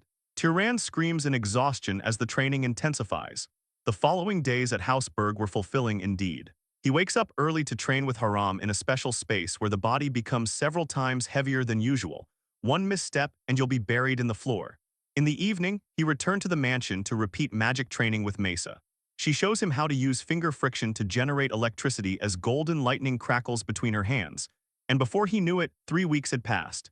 Tyran tries to fire a bolt of lightning at a target, but it misses. Mesa watches from behind and notes he is struggling more than expected. Tyran smiles and says it is because he isn't from Arabian. She admits it is hard for her to help too, nodding she never thought of aiming lightning magic in that way. She asks if it doesn't hit just if you shoot it, but Tyran explains it is harder than one may think. Suddenly someone shouts, "Lady Mesa," and a man comes near them. That man looks at Tyran and asks who he is. Mesa looks at the man coldly and says it is none of his business, asking what brings him there. She reminds him she told the main house that no one should approach her while she is recovering. He reveals that the patriarch has summoned her. She asks what it is and tells him to answer quickly, warning him to prepare himself to be punished if it's a trivial reason. The knight reveals the emergency, announcing that dark elves have been rampaging extensively in the south. He reports that 3 cities have already fallen, and the main house will assemble an expedition force. Mesa orders the messenger to tell them she will return shortly, and the messenger bows to her, accepts his order, and leaves. She turns to Tyran and tells him she thinks she needs to go. She pauses for a second and reflects that before she leaves, she should collect payment for Tyran's disgusting decomposition magic. She suddenly gets an idea and claps her hands. She looks Tyran in the eye and asks him if he knows that electricity flows through the human body as well. Tyran is confused by this question and asks if electricity can really flow through the human body, which prompts Mesa to smirk. She declares that there is no way he would know, as this is a secret of House Arabian. She suggests considering his debt paid if she teaches this to him properly, saying it will definitely be a great help, and Tyran agrees. Mesa explains the fundamental theory, telling him that when a person sees or feels something, that specific part of the body sends a tiny electrical signal to the brain. She details that if it comes from the eyes, it travels from the eyes to the brain, and if it is a smell, it moves from the nose. Tyran shuts his eyes to focus while he mentally traces these pathways. He realizes that a tiny electrical signal indeed flows through the entire body. If he can accelerate those signals transmitted through those pathways, he will achieve something incredible. He focuses on this tiny electrical signal more. And opening his eyes now, he can clearly notice those signals. A butterfly flies between them, and he can see its movements in slow motion and in more detail. She asks if he is able to do it and how it feels. He is impressed by this, wondering how this works and what it is. However, the effort causes a sharp strain and Tyran gasps while clenching his forehead. Mesa laughs softly at his success, explaining he feels that way because he poured out his mana so recklessly. She mentions that while it will be hard to adjust now because of the headache, once he gets used to it, he will be able to maintain it for quite a while. He reflects on the value of the technique and states that no matter how much he thinks about it, this lesson seems far too valuable compared to what he gave her. She begins to float into the air and tells him to think of it as a simple investment since he seems to have talent. If he ends up learning an even more incredible spell in the future, she will collect it all back along with what he owes her now. She disappears into the distance while he watches her go in silence. The scene shifts to the Morgan City Center at the heart of the Dakin Plains, where knights and wizards of Arabian are gathered. A massive crowd of local people is cheering with slogans like "Glory to Arabian" and "Long live Arabian." Aziz remarks that even though it is just a departure ceremony to hunt dark elves, it feels more like a victory parade because of the enthusiasm. He suddenly spots Mesa on horseback and waves his arms, shouting for her to look over there. His father grabs his arm and tells him to maintain his composure as a noble. Suddenly, someone shouts that the head of the house is entering. A tall figure walks through the cheering crowds. Tyran looks at the man and identifies him as the current head of the Arabian house, known as Battle Arabian. He says that the head of the house does not look well at all and asks Aziz if he is always so pale, wondering if his health could be failing. Aziz recalls rumors that the Lord was severely injured while fighting the head of the Zahar house in the past, but since that was a long time ago, perhaps it is just because of his old age. Battle Arabian reaches his hand toward the sky, and people look at him and look up at the sky, and the blue light turns dark and gloomy as storm clouds gather instantly. A massive surge of golden lightning explodes through the clouds with a deafening rumble. The commoners start praying to the Lord of Thunder to protect his descendants. Tyran looks at the sky and realizes this is the true power of Arabian. Even with his body in such poor condition, he easily covers the entire area, showing the absolute pinnacle of magic reached by a human. With determination, he thinks that one day he will reach that level as well. Sometime later, back in the workshop of Hausberg, Milo holds out a leather-bound metal bracelet and says, "Here you go." He explains that just wearing it increases his physical stamina a bit, but if he injects mana, that level increases even further. Milo details that at its limit, it reaches a level similar to the nobles of the Guardian bloodline, but warns it consumes a lot of mana, so he should not maintain it for too long. Tyran holds the magic tool and declares it is truly an incredible treasure. He notes that an object like this would not be common even among the great houses, and calls it an exceptionally well-made item. Aziz's mother says his name and asks if he has any interest in formally joining their house. Tyran remains polite and says he is very grateful for the offer, but thinks that would be difficult. The mother sighs and notes she already heard stories from Aziz. She reflects that since Tyran has a lot to do, he would have a hard time settling down in one place. She tells him to consider her offer as an old woman's lingering attachments. Tyran bows his head and declares he will never forget the hospitality he received. He says Aziz and the Berg family will be his friends forever. She nods and says yes, that is enough. As Tyran prepares to depart and leave the house, Haram, Berg, and Aziz meet him. Haram throws a blade at him and tells Tyran to take it. He explains it is a magical device with no major functions, but notes it is durable and the blade is quite sharp. Tyran takes the weapon and thanks his master. Hearing the word master makes Haram proud. He gives a stern and wide smile and starts walking away. Aziz walks up and throws a heavy cloak over Tyran's shoulders. Tyran asks what this is, and Aziz asks if he wasn't jealous of his clothes before. He reveals it is a shirt and some pants made into magic items that do not get dirty easily and mend themselves if lightly torn. Tyran smiles at him, and Aziz tells him that Tyran is a good friend, not just because he saved his life, but because spending time together and seeing the way he lives gave him a lot to think about. He asks where Tyran is planning to go now, and Tyran says he will head east first. Aziz mentions Carmine is over there and shakes his head, advising him that if he can avoid it, he should not take a ship. He complains that the waves are truly the worst, and even the wine glasses end up dancing. Tyran smiles to himself, thinking he would have to brave those waves to reach the land of Zahar and the Elril Desert, but notes he cannot say that out loud. Aziz tells him that someone as stubborn as he won't starve to death anywhere, telling him to return safely and pay him back for the cloak. Tyran says, yeah, and leaves. He begins his trek through the tall grass. He reflects on being alone again as he walks with a large bag on his back. He decides to test the efficiency of his training. Tyran activates his movement magic and takes a single step. He moves so fast that people do not even see him. To them, they only feel a gust of wind as he continues his journey. He covers an immense distance, passing through villages and cities and dashing through forests. After a long time, he comes to a stop.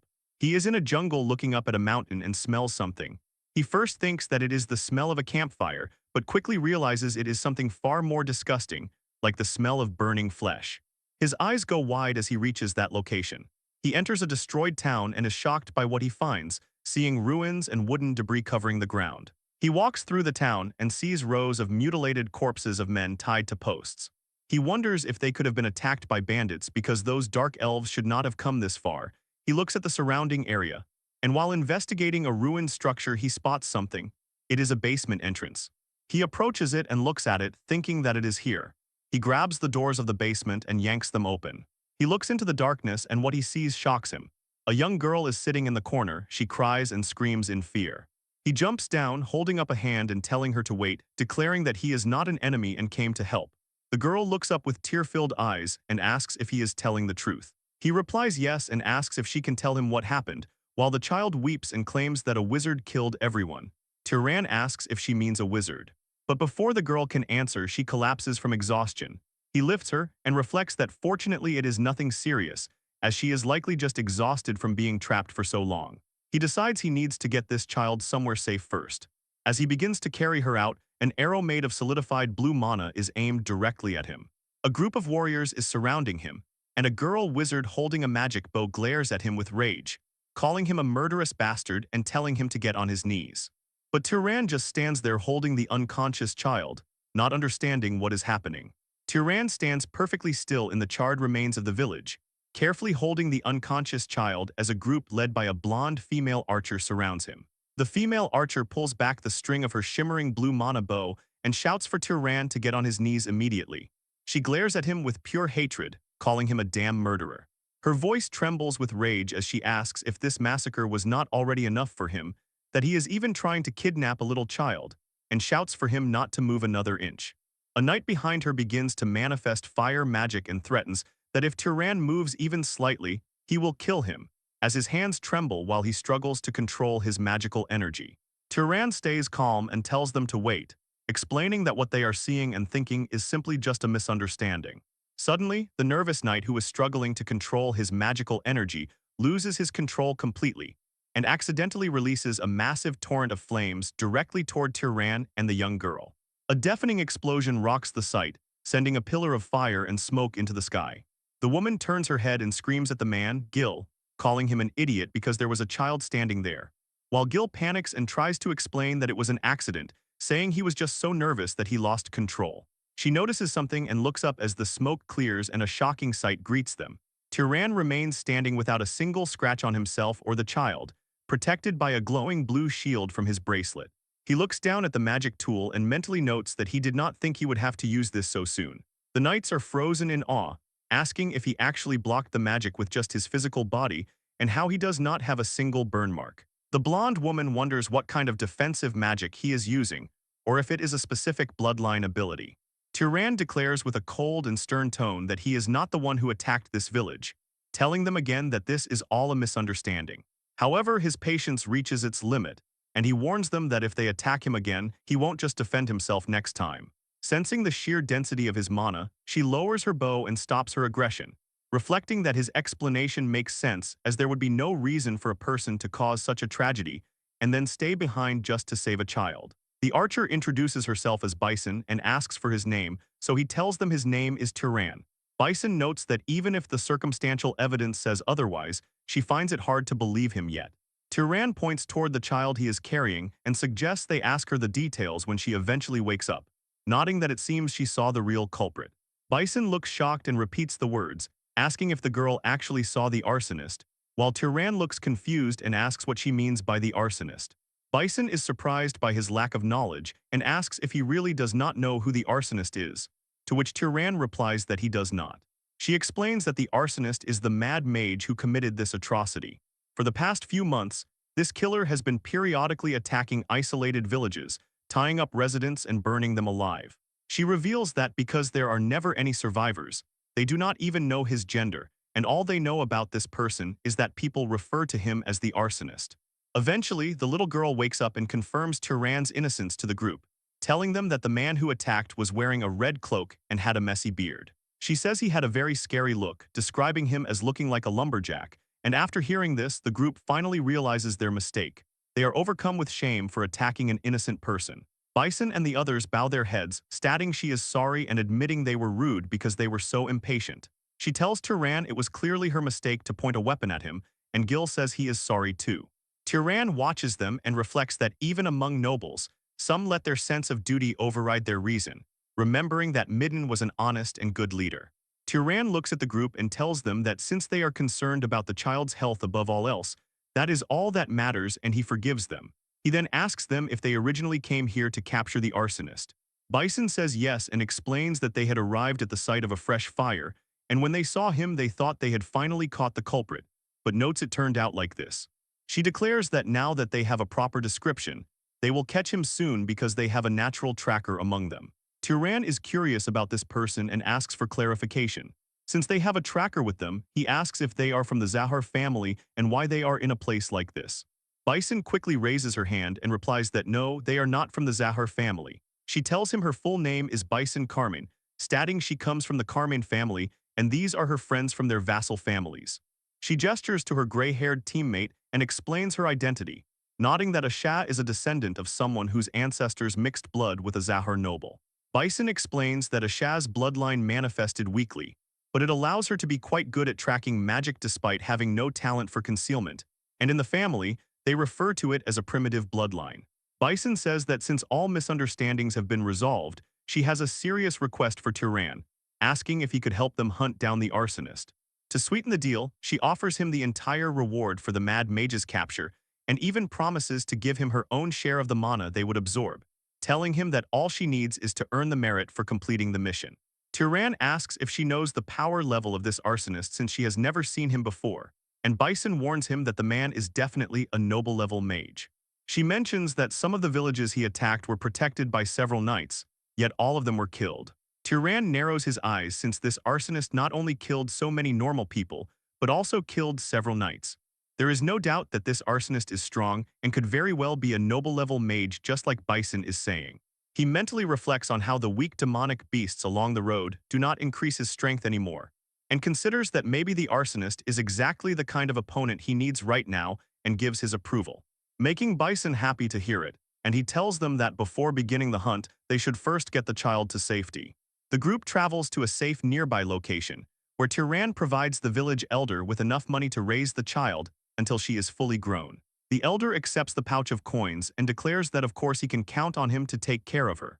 To make sure of the child's safety, Tyran glares at the elder and says he will be back in a few years to check in, so he should take care of the child as he is told. The village elder flinches in fear and says that they can rest assured he will take care of the child. After that, the expedition officially begins as Turan and the others return to the destroyed village. Asha, whose ancestors mixed blood with a Zahar noble, closes her eyes and forces her power until she suddenly opens her eyes as she senses something. They start walking into the jungle, and Asha takes the lead, telling them that they still need to look a bit more. Turan asks which way they should move, and Asha tells them to follow her, following the clues through dense woods and rocky paths. They see many trees are destroyed along the way as Asha eventually halts and starts checking the surroundings for a clue while Bison and the others follow closely behind. Turan asks her how exactly she is tracking him. Asha turns and explains that first she looked for human footprints, and when they reached the main road she followed the scent of ash. She reasons that if he has not changed clothes, the killer will still be covered in ash residue after burning the entire village. Turan finds her method quite professional and realizes that is why she could not find him before, since she did not even know his gender. Suddenly, Asha declares that she found it and starts running in that direction, while Bison tells her to wait and slow down a bit. After some time of running, they arrive near a small mountain. The group stands before a large cave, and Asha confirms that the arsonist is hiding inside. Bison looks at Turan and addresses him as Mr. Turan, asking him to come to the front with her while telling the rest of her group to stay back. Bison creates a blue light spell and they enter inside, where the blue light illuminates the cave walls. Bison looks to Asha, asking her if the arsonist is still inside and checking if he is alone or if there are more people with him. Asha stares ahead with glowing blue eyes and confirms that there is only one person. They continue to walk inside and eventually enter a wide stone room, where they find a figure standing by several torches. This man is wicked-looking with a dirty red cloak over his shoulders. He looks at the group and asks what brings them to such an isolated place. Turan asks Asha if this guy is the arsonist, and she replies that she is picking up a strange scent from him, confirming that it is him. Bison steps forward to confirm it. She points an ice arrow at the man and asks if he is the killer who kidnapped and burned the villagers nearby. The man grins and replies that he is not quite sure what she means. Suddenly, his expression changes as he raises his hand, and a massive explosion of flames erupts, filling the entire stone room. Asha and the other knights are thrown back by this explosion and they scream in pain. Turan reacts immediately, holding up his hands and activating his magic tool. He saves himself and Bison from the flames. The arsonist is surprised by Turan's resistance. Bison takes advantage of the opening and fires an arrow that hits the arsonist in the leg and makes him fall to his knees, but the arsonist isn't done yet. He slams his hand to the ground to use another magic. Two massive arms made of rock rise from the ground and surround Turan and Bison. Turan looks at them and thinks about how the arsonist can use earth manipulation, since he had thought the man had a flame bloodline. Those massive arms attack them, but Turan manages to dodge that attack, while Bison was slow and got hit by the blow. Turan takes his stance and starts spinning his sling with a rock inside. The arsonist sees him and raises his hand to attack with another magic, but before he can activate the spell, Turan launches the attack. The speed and power of this rock are so powerful that the madman cannot dodge, and his hand is destroyed by it. The madman cries in pain as blood gushes out from the wound and he starts falling to the ground, while Turan rushes toward him. While on the move, he starts rubbing his fingers to generate a small sparkle of lightning. Turan then activates his newly learned lightning magic and attacks the arsonist with it. As soon as the attack hits him, he screams and loses consciousness. Because he has fainted, the massive stone arms begin to lose their form and crumble into harmless pieces. Turan stands above the defeated enemy, still charging his lightning magic to make sure the man does not recover. Bison walks over through the settling dust and asks him if he has successfully taken the man down. Turan pants slightly from the exertion and states that it is most likely finished. He tells her that he will handle this one personally and asks her to please check on the others in the group. Turan takes out some seeds and throws them onto the ground. He then uses his magic, causing several vines to grow from the seeds and wrap tightly around the arsonist. Turan thinks that since he has sealed the man's sight and movement, it is over. He uses his dagger to tap the prisoner and tells him to wake up immediately. The arsonist tries to use his mana, but Turan leans in and presses the dagger against his throat. He sternly demands that the man not move even an inch and issues a final warning, stating that if the man tries to release any more mana, he will kill him on the spot. The blindfolded man asks who they are and how they could have possibly found this hidden place, while Turan calmly replies that they have their own ways, and asks for absolute confirmation that he is the arsonist responsible for the village massacres. The man remains silent and stubborn until Turan stabs the dagger into the man's leg, causing him to cry out in pain. Turan demands an immediate answer, asking why a rogue noble would spend his time burning local commoners alive. Deep in his thoughts, he mentally notes that a cold-blooded murderer deserves absolutely no mercy. The man finally breaks and cries out that it was God who commanded him to do it, claiming that if he burns the flesh and souls of those he deems sinners, he will be able to reach God himself. Bison and the others stare in a mixture of confusion and horror, asking what on earth he is talking about. The man continues his maniacal raving, saying that God taught him the secret to obtaining other bloodlines, explaining that if he just burns a few more humans, he will finally be able to obtain the flame bloodline that he so desperately craves. Bison is repulsed and asks if this isn't just total madness, wondering how anyone could think they could obtain an innate bloodline like that, and to commit such massacres for a reason like that is so ridiculous. Turan's face darkens as he remembers Midden's saying that even commoners can gain power by killing demonic beasts, and he has seen many mages do it. The arsonist continues to mutter about how he just needs to burn a few more villages, and he will have the power of flames. Turan, gripping his own arm, thinks to himself that maybe this is not just the delusion of a madman, and considers the horrifying idea that perhaps he has discovered a secret of this world. After obtaining all the necessary information, Turan instantly severs the arsonist's head without a second of hesitation. The decapitated corpse collapses onto the floor in front of the assembled group. The gruesome sight causes several members to feel a deep sense of dread, leading Bison to question her comrades' reactions as Gil struggles to find his words, but eventually explains that killing someone who is tied up and defenseless feels more like a cold-blooded slaughter. Hearing this, Bison immediately scolds him for such foolish talk, reminding him that they all would have perished if things had gone differently and wondering how he could feel sympathy for a murderer. She declares that even skinning the villain alive would not atone for his countless victims, while Turan quietly turns away to search the room. As he walks, he discovers a book lying on the ground and picks it up, beginning to examine the contents hidden within the pages. Upon opening the book, Turan finds a map with markings that match the exact locations of the burned villages, realizing he now has definitive evidence of the man's guilt. While looking through the pages, he notices something unusual and mutters that the combination formulas are unlike any he has seen, wondering if the voice of God taught the arsonist these secrets. Turan remains lost in thought until Bison calls out to him. She suggests they begin the mana absorption process and leave to inform the nearby people that the arsonist is finally dead. Soon after, the entire group begins to absorb mana using their respective techniques. The scene shifts to an official holding a reward for the madman's defeat, congratulating Lady Bison on the capture and calling her a rising star of House Carmen. She accepts the box and dismisses the praise, telling him that he flatters her far too much. She then turns to Turan and mentions that her unit plans to hunt more demonic beasts, asking him what his own plans are, having already handed him his fair share of the reward money. Turan answers immediately, stating that he is heading straight for Abacha. Bison approaches Turan and warns him in a low voice not to repeat the madman's claims from the day before, to which Turan calmly promises silence, reflecting that such knowledge would cause massive chaos. After hearing that, Bison nods and bids him farewell, leading her team away as they all go their separate ways. Turan watches them depart and decides there is no need to share his suspicions since he lacks definitive proof. He continues his journey alone through the desolate desert region where, as far as he can see, no one else remains. After some time, he starts to sense a shift in the atmosphere and eventually pauses to observe the change. As Turan concentrates, he realizes that the air is becoming increasingly humid with every step he takes. He snaps his fingers to test his magic and observes a noticeable shift in his elemental powers.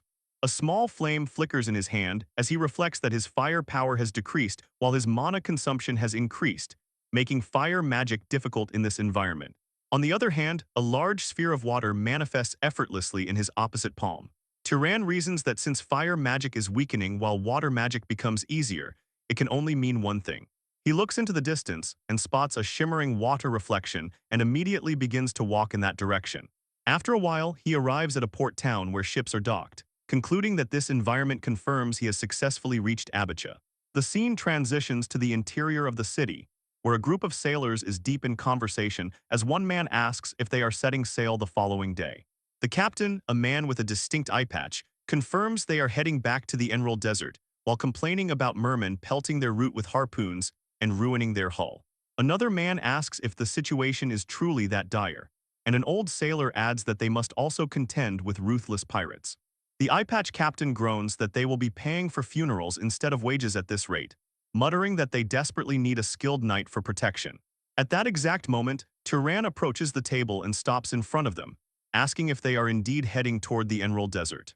The captain looks up and tells him bluntly that they leave tomorrow. But since the ship is not a cruise vessel, there is no room for passengers unless they leave behind a barrel of booze. Hearing this, Turan remains calm and places his hand over a cup resting on the table. Seeing this, the captain asks what he is doing, but he is silenced when the cup is suddenly encased in solid ice.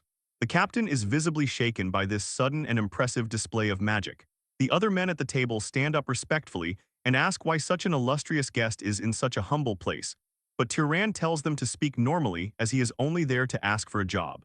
The one-eyed captain's attitude shifts instantly as he asks what he can do for the night. And Turan explains that he wants to reach the Emerald Desert as a hireling rather than a passenger. He offers to repel any mermen or pirates that attack them, suggesting they consider his service as payment for his passage. The captain realizes Turan overheard their plight, but he sighs and explains that the ship is poor and cannot offer a room or wage fit for a night.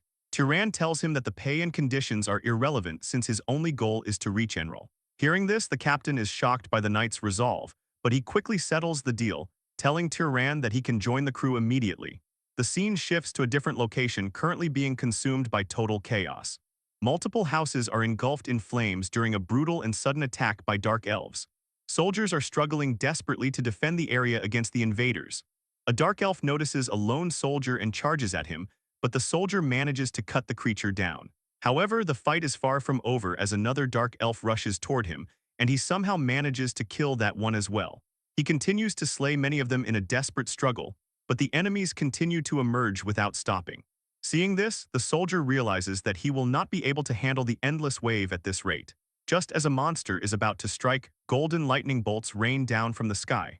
The lightning obliterates every single monster in the immediate vicinity. The soldier looks up in awe and sees Mesa flying majestically above him. He breathes a sigh of relief and thanks her, but Mesa remains calm and orders him to rejoin his unit. The soldier obeys immediately and rushes back into the heat of the fray. A man comes flying near Mesa and calls out to her.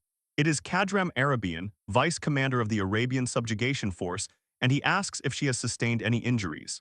Mesa tells him she is fine, though Kadram warns her not to push herself since her life is worth more than a few nights. A concern she ignores while asking for a situation report. Kadram answers that the situation is manageable and they will retake the region soon, though the enemy tunnels have not yet been located. Mesa tells him to notify her as soon as they are found because she intends to enter them herself. After saying this, she flies away without another word. Seeing her dismissive attitude, Kadram clicks his tongue in annoyance, muttering that his brother raised her to be far too spoiled and calling her an annoying girl. He worries that if she keeps this up, she will end up suffering the same fate as her mother and brother. Back on Turan's side, he stands on the ship while staring out at the endless expanse of the ocean. He reflects on his journey, thinking that even if he reaches the Zahar lands, he has no idea how he will find any leads. He considers that charging into the Zahar family blindly would be dangerous without even knowing his father's name or position. With only a portrait of his mother and a few of her belongings, he wonders how long it will take to uncover the truth, but his thoughts are interrupted as the one-eyed captain taps his shoulder. He jokes that Turan will dry up the sea if he keeps starring and asks what is on the knight's mind. Turan replies that he was just thinking about the vastness of the ocean, a sentiment the captain agrees with. He mentions that even sailors get sick of the sight after too long and asks if Turan is handling the seasickness well, to which Turan says he is fine. The captain notes he heard Turan has been learning the ropes from the bosun, from tying knots to handling the sails, adding that the bosun was excited to teach a knight the trade. Turan smiles and admits he thought it would be good to learn, finding that it was actually more fun than he expected. As they are talking, a crew member shouts that it is finally time for chow. The captain claps his hands and tells everyone to head to the mess hall. As they eat, an old man tells Turan the food isn't as good as land fare but expresses relief they have sauerkraut, explaining that without it, they would all die of gum disease.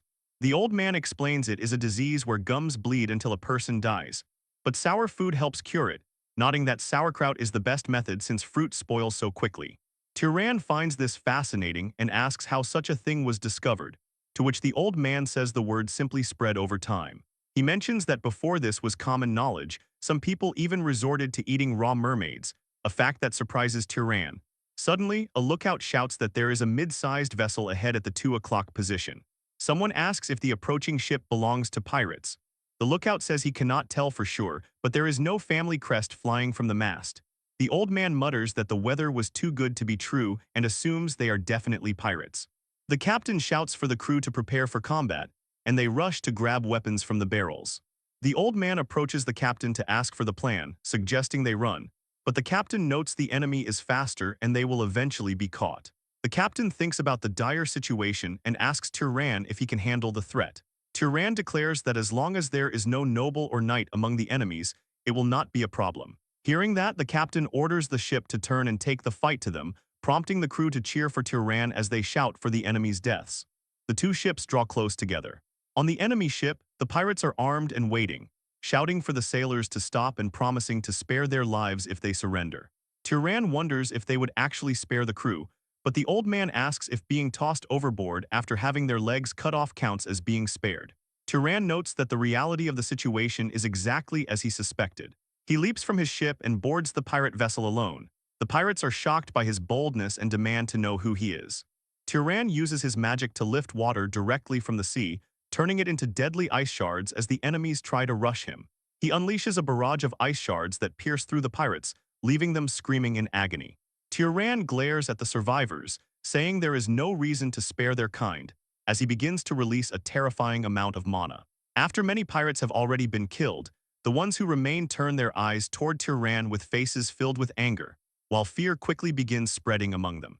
One man steps forward and shouts to the rest of the crew, calling them idiots and telling them not to be afraid as he declares that if they do not kill the youth, they will be the ones who die. Hearing his words, the hesitation among the pirates disappears almost instantly. Driven by desperation, all of them charge forward at once, raising their weapons and rushing toward Tyran to launch a coordinated attack. Tyran stands there calmly and watches everything unfold with a cold and composed expression, appearing as though none of it truly bothers him. At that moment, a thin strand of water suddenly erupts from the sea and shoots toward him. Before the pirates can even reach him, that water reaches Tyran's hand and instantly transforms into a blade of ice. Without wasting a second, Tyran swings his weapon and manages to cut down several pirates with that single fluid attack. Seeing this, a voice from behind shouts for the others not to stop and demands they finish him right there, encouraging a few more pirates to rush forward to attack. Tyran immediately blocks the incoming strike with surgical precision. In one smooth motion, he sends their swords flying into the air and kills both of those pirates in an instant. One more man tries to land a sneak attack, but Tyran manages to cut him down as well. Even so, there are still many pirates surrounding him, and he mentally notes that handling all of them at once is not entirely effortless. Realizing this, Tyran unleashes a powerful attack straight ahead, the force of which wipes out multiple pirates in a single devastating blow. As their bodies fall, strange ice crystals begin to emerge from their wounds and spread rapidly across the deck. Suddenly, in the middle of the chaos, one pirate manages to sneak up from behind and grabs Tyran tightly. Trying to restrain the knight, he raises a knife and begins stabbing Tyran in the neck. The man shouts to the others that he has him and tells them to hurry up and kill him now, prompting two more pirates to rush forward with their weapons gripped tightly as they prepare to strike. Tyran remains held from behind, but he slowly turns his gaze toward the man restraining him with eyes that look intense, cold, and terrifying. It turns out that the pirates' attacks have no effect on him, and the crew cannot believe that even with their full strength, the blades will not pierce his skin. In that very moment, Tyran moves in a flash, killing not only the man holding him from behind but also the two pirates charging at him from the front. Everything happens so quickly that none of them can even react to his movements, which are sharp, precise, and impossible to follow. As the fight continues, Tyran cuts down more and more pirates without a single pause in his rhythm. Blood splashes across his body, staining him from head to toe, yet somehow it only makes him look even colder and more intimidating. The sheer presence he carries makes him seem almost untouchable. Before long, every single pirate has been killed and not one is left standing. From Tyran's body, an overwhelming killing intent radiates outward, heavy enough to make anyone nearby feel uneasy. Just then, sailors from another ship begin throwing ropes across so they can make their way over. Soon after, the ship's captain approaches with his crew to observe the scene, speaking to Tyran in a half-joking yet impressed tone. He asks if Tyran happens to work as a cleaner on the side, nodding that if he tidies up this perfectly, the crew won't have anything left to do. He declares that the display was truly amazing and shouts, "Long live the knight." Hearing this, the rest of the crew begins shouting the same words over and over again, with voices filled with admiration and excitement. After that, one of the crew members steps forward and addresses Turan respectfully, suggesting that he go see the physician first. Turan calmly replies that there is no need to worry because he is not hurt anywhere, explaining that all of the blood staining him belongs to the pirates. A few moments later, the captain comes up to him with a report, explaining that they have searched every nook and cranny of the enemy ships. The captain reveals that the ship was a merchant vessel that went missing in Abacha a few years ago. He explains that it seems the pirates captured it, gave it a new coat of paint, and used it themselves, nodding that such actions are typical for such lowlifes. He then asks Turan what he plans to do since he finished the fight all by himself, stating that ownership of the vessel belongs entirely to him before congratulating Turan on becoming a new ship owner. Even after hearing this, Turan shows no real excitement and does not look particularly thrilled by the idea of suddenly owning a ship. Instead, he simply looks at the captain and asks what is usually done in this case, prompting the captain to lay out several ways he could handle the situation. He suggests that Turan could take it back to Abacha and tell the original owner he found it while asking for a reward, though he warns that paperwork and bureaucrats will take a month or two. He mentions that another way is to go to the Enroll Desert and sell it, but he suggests it is best to just sell it at the northern sea islands along their way. He explains that the neighborhood is always desperate for ships, and the rule is to sell to the one who needs it most to get the highest price. However, he notes that to move a ship of that size, they will need to mobilize quite a few of his crewmen, and Turan reflects that he cannot sail that ship all by himself anyway. He tells the captain that if he uses people, he should pay the price. Hearing this, the captain lets out a laugh, clearly pleased that Turan understands. He suggests that as a service fee for his boys, Turan could give them 10% of the profit. Turan remains composed and makes a direct counter-proposal, asking the captain to handle everything up to the sale for 20%. The captain's smile widens as he hears this, and he replies that of course he will, promising to use his connections to make sure they get a very good price. Right after the captain says this, a crew member suddenly comes running in and slams the door open while shouting that there is a mermaid. Hearing this, the captain is completely taken aback and stands up quickly, asking in shock if mermaids are attacking them now. The man quickly clarifies that is not the case and explains that the pirates were keeping a mermaid captive under the deck. Both the captain and Turan are surprised by this news and immediately head outside to see for themselves. At that moment, the crew remains busy as they scrub the ship and clear the battle's aftermath. An old sailor steps forward and guides the captain toward the lower deck. As they walk, the captain asks if there is an important guest on board, but the old man replies that he hasn't gone in yet as he just received the report. The captain turns toward Turan with a curious smile and asks him if he would like to go see the important guest, and Turan agrees to walk along with him. As they move toward the lower deck, Turan asks a practical question about whether mermaids sell for a high price. The captain responds with a knowing tone, stating that if it is a pretty female mermaid, the rich lords on the mainland will go absolutely crazy for it. He explains that those men have nothing but money and can never get enough of mysterious things. Soon, they reach the door leading to the ship's hold and step inside. What they see in front of them is not at all what they expected. There is a small childlike figure, a young merman sitting bound in ropes. Seeing him, the captain sighs and speaks in a disappointed tone, saying it is a shame that the captive is a male. He notes that this one will go for a pittance because rich lords have no interest in male mermaids, adding that he is worthless unless he is a legendary royal who can transform into a fish. Hearing this, the merman immediately snaps back with anger and pride, asking how they dare call him male, and announcing that he is Armani, the 47th Prince of North Estadale. He demands that the lowly humans of the land show some respect. Turan asks if the boy is actually saying he is royalty, and the captain observes the boy, suggesting he might just be bluffing because he thinks that is the only way they will keep him alive and sell him. The captain asks the mermaid prince if he can transform into a fish, and Armani immediately replies that he cannot. When the captain asks why, Armani shouts back that he is being restrained and is currently out of water, explaining that he must enter the sea in a perfect state to be able to transform. The captain turns toward Turan and whispers that the boy is playing tricks to try and escape, asking Turan what he wants to do. Turan begins stepping forward and asks if it is true that mermaids eat humans quite often, and the captain confirms that they do. Hearing that, Turan speaks without hesitation and says he will kill him, reasoning that since the boy is not worth any money anyway, it is better this way.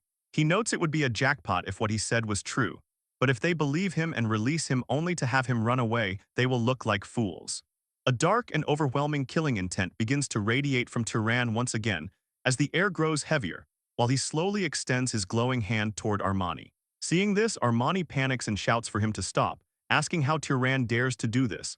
But as Turan's hand keeps moving closer, his voice begins to falter.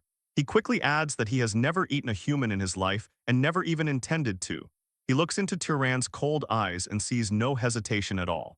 Real fear takes over him, and in desperation he shouts that if Turan spares him, he will give him treasure, causing Turan to pause slightly at the word. Armani nods quickly and continues, promising to give him things left behind by the Freyan gods that humans worship. With that, the scene shifts to a port where everyone has disembarked. The sailors who have come ashore are busy talking about having a real drink today.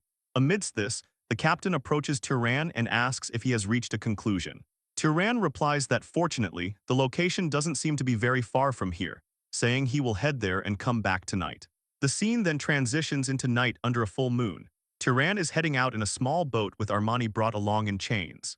Armani looks annoyed and asks what the chains are for, questioning if Turan thinks he will run away while insisting that as a prince, he keeps his promises. Turan gives no response, and the silence makes Armani uneasy, prompting him to ask again if Turan will really let him go if the treasure is actually there. Turan gives a simple yes. Armani tells him not to blame him if he is disappointed when he sees it, nodding it is only considered amazing by the standards of land people. Turan tells him he gets it and to just lead the way. After that, Turan dives straight into the water and heads down to search for the treasure. He continues going further down until something unusual appears before him. He sees ancient fragments and statues that resemble massive snake-like creatures. As they head out to find the treasure, Armani speaks up with a smirk, warning Turan not to place any blame if he ends up disappointed once he actually lays eyes on the items. He explains that since it is a Freyan treasure, it is only considered amazing by the simple standards of land people. Turan listens and simply tells him that he understands, urging the merman to just lead the way. Under the light of a full moon, Turan rows the small boat through the shimmering water. He suddenly stops as they reach the vicinity of a small island, asking if the treasure is there, to which Armani instantly agrees. Turan places his hand into the sea, activating his search magic. He mentally sets his target to scan for merfolk, ensuring no other sea dwellers are nearby. As his mana pulses through the water, various fish and creatures of the depths come into view. There is a sense of relief that the boy did not lie and lead him directly into a merfolk stronghold. They soon reach the shore of a dark island and trek through the dense woods as Armani looks around, muttering that the spot was definitely around here somewhere. He insists that his memory of the location is clear, suddenly shouting out that he has found it. He gestures toward a glowing pond nestled between the rocks and tells Turan that the treasure is right there. Turan looks at the water and asks if the depth is manageable, and Armani confirms it is only about 300 meters down. Turan looks at him and remains silent for a moment before turning his attention to a nearby tree while Armani watches with confusion, until Turan suddenly starts wrapping him in ropes against the trunk. The merman panics and asks what is happening, questioning if he is being tied up again or if Turan thinks he will run away. He begs Turan to reconsider, stating that if his captor goes down there and dies, he will be left to starve to death while tied to the tree. Turan tells him he better hope that doesn't happen for both of their sakes. Turan takes a deep breath and plunges into the water, sinking rapidly toward the bottom. As he descends, the mysteries of the deep begin to reveal themselves. After some time, Turan reaches the bottom, finding that he can see much better due to the reflecting light. He discovers that the ocean floor is covered in strange coral and ruins. Suddenly his eyes widen as he finds a gargantuan stone serpent in the depths. Perched on top of the massive serpent's head, he finds a figure encased in armor. Turan is so focused on the sight that he accidentally opens his mouth, but he quickly catches the mistake and snaps it shut. Following this, he begins swimming toward the mysterious figure, and as the distance closes, it becomes clear that one of the serpent's fangs has been broken off. The massive tooth is found pierced directly through the figure's body. It is unclear if this being is truly one of the Freyans, but the body is perfectly intact and hasn't transitioned into a wraith. Turan searches around the stone figure's body and finds a golden compass-like relic on its belt. He reaches out and retrieves it. He then begins his ascent, eventually bursting through the surface of the pond. Armani is waiting anxiously and immediately asks if he found it. Turan climbs out of the water and confirms that he did, but as he looks up, he sees a strange blue-colored flame on Armani's chest and on both ears. He looks down at the golden object, Realizing it allows him to sense the presence of living things and internal energy. Tyran then uses his magic to break the chains and ropes holding Armani. The prince is stunned and tells Tyran that he did not think he would be let go so easily. Armani admits he expected Tyran to just take the treasure and sell him off again, but Tyran reminds him that he always returns what he receives. Since Armani guided him without deception, the knight is simply keeping his word. Armani begins to cry and thanks Tyran, calling him a kind demon and promising that if the merfolk ever go to war with humans, he will protect him. Tyran tells him to stop talking nonsense while pulling on his shirt. Immediately, Armani leaps into the water and transforms into a fish, swimming away. Tyran watches the silhouette in the water, acknowledging that the boy really wasn't lying about being royalty. Later, the scene shifts back to the merchant vessel docked at a port. The sound of groaning fills the air as several sailors sit on the deck, their backs covered in fresh welts. They complain that the punishment hurts like hell and beg for medicine. A quartermaster stands over them, brandishing a whip and shouting for everyone to repeat that they will not be late again. He bellows that insubordination means death. Tyran watches the scene and asks what the commotion is about, hearing from a crewman that they are punishing those who returned late. Not only were they late, but they caused a ruckus at the tavern, and this is the price for taking the captain's warning lightly. As the men are whipped, Tyran focuses his eyes and sees a red glow manifesting over their wounds. It appears that whenever someone is wounded, their life force can be visually seen draining away. Tyran asks where the captain is, and the sailor tells him he went down to the island to find a buyer for the captured pirate ship. Tyran heads into town and finds the captain inside a well-lit tavern. The one-eyed captain spots him and announces that Tyran has arrived before asking about the status of the deal. The captain introduces him to Captain Samuel, a man who has lost a hand, joking that between the two of them the math checks out. Samuel acknowledges Tyran and states that they have agreed on a price of 1,000 Zahar gold coins for the vessel. Tyran considers the offer and notes that while it is not bad, a certain problem remains. It is inconvenient to carry around a massive amount of gold coins, so he asks for magic tools or holy relics of equivalent value instead. Samuel tells him that such precious items are not found here and that he would have to go to Kamed. He explains that Kamed is the second city of the Zahar territory and is ruled by House Derman of the Tamer bloodline. He suggests Tyran should get himself a decent monster there since he will have plenty of money. Tyran thinks about the Tamer bloodline and imagines Aziz riding Tilly, reflecting that a beast that understands speech would be very helpful. The voyage resumes on a clear day, and the sailors are in high spirits, commenting that the pirates have turned into quite the money bags. Another says it is all thanks to serving a descendant of God's people. Suddenly, a lookout from the crow's nest shouts about dark clouds ahead. The crew looks up in horror as a massive storm consumes the sky, and the quartermaster orders everyone to get ready. The rain begins to pour down violently and the waves become more fierce. He shouts for the crew to hurry and furl the sails, demanding the cargo be moved inside immediately. He warns that if they don't want to be fish food, they must give it their all. But as the ship tilts, a sailor loses his footing and screams as he is swept over the railing into the churning waves. As the man is about to fall into the sea, Tyran acts instantly, extending his hand as a glowing blue tether of water magic shoots out to catch the man in midair. He pulls him back onto the deck. The sailor is stunned as Tyran tells him to get down, to which the man stammers out a yes.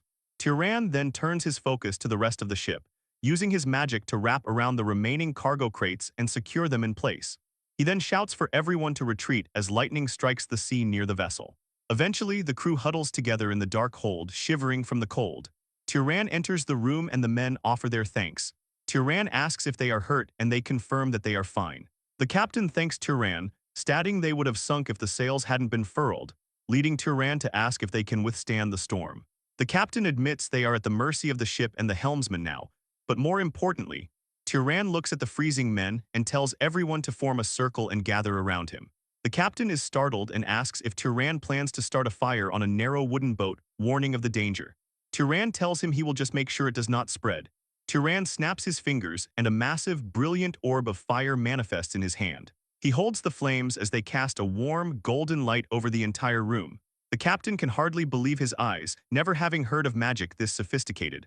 The sailors smile as they feel the warmth. The captain stares in awe, finally understanding the instructions the old-timers used to repeat until their breath ran out. He reflects on the prophecy that humans shall serve the wizard, and the wizard shall reign over humans while caring for them. Tyran stands at the center of the circle, giving warmth to everyone as the storm continues to rage. The scene transitions to a sprawling view of Kamed, the largest city in the northern Enroll Desert, where numerous ships are docked and sun-drenched buildings stretch across the sandy horizon. People are busy transporting goods while the city hums with activity. As Turan disembarks, the captain approaches him to hand over a heavy bag of coins, explaining it is a small hearing fee and asking him to accept it. Turan is surprised by the weight of the bag and insists it is far too much, reminding the pilot they were simply helping each other out. The one-eyed captain shakes his head, explaining that the entire crew chipped in from the proceeds of selling the captured pirate ship, and insists that if Turan does not accept, God will be angry with them. The man's sincerity is evident as Turan agrees to take the gold, telling the crew that if they ever meet again, he will treat them to a proper meal. The captain bows his head, declaring that such an invitation would be a true honor. The merchant vessel prepares to set sail once again. The sailors line the railing and shout out to Turan with voices filled with genuine affection, telling the knight they will miss him and promising never to forget what he did for them. The captain and the old sailor also pay him their final respects as the ship drifts away. Turan watches the vessel leave with a happy face. He turns his focus toward the bustling streets of the desert city, where the air is thick with the scent of spices and the dry heat of the Enroll sands. As Turan walks through the market, he observes every detail carefully, not missing a single small element of his surroundings. Stopping suddenly, he activates his newly acquired power to scan the crowd. Ordinary people with very small or no magic power have a small glowing blue flame in them, but Turan then sees one person whose body is completely covered in blue flame, which means he is a knight. The man is wearing armor and carrying a sword with him. Turan approaches and calls out to the knight. Releasing his mana, he asks if the man is a knight of House Durman, causing the guard to panic as he senses terrifying mana from a noble behind him. Startled by Turan's presence, the man quickly bows and confirms he is at his command, not even daring to look at Turan's face. Our boy introduces himself as Turan from Abacha and announces that he wishes to see the house head. Turan is soon guided through the Grand Palace of Kamed, a structure defined by towering minarets and expansive courtyards. He is eventually led into a lavish reception room for a meeting with the head of the Durman house. The head of the house sits comfortably on an ornate couch, nodding that the local attire suits Turan well as a blue, ethereal aura briefly flickers around him. The man greets his guest and introduces himself as Cal Durman, the head of the house. As they sit across from one another, Cal looks at Turan's face carefully as if he has seen him somewhere before. This distinct reaction does not escape Turan's notice. Cal asks for Turan's name and house, prompting the MC to introduce himself as Turan Brahms and claim he is from a fallen guardian bloodline. He explains that he heard rumors of the house's prestige and came to purchase a monster for his journey. Cal stands to leave, informing Turan that his daughter will guide him while he observes Turan's face intently once more, appearing hesitant for a moment. Turan asks if Cal has seen someone who looks like him, specifically pointing out the hesitation he sensed earlier. The house head dismisses the concern as nothing, simply stating that Turan looks exactly like someone he used to know. After that, Cal Durman's daughter enters the room and is tasked with guiding Turan through the breeding grounds. As they walk down the long, sunlit hallways, the noblewoman notes that although Turan claims to be from a fallen house, he seems to possess significant wealth since he came to buy from House Durman, which is known for expensive monsters. She asks Turan if a guardian bloodline is truly perfect for a mercenary life, but Turan remains silent as his mind races with questions about that mysterious person.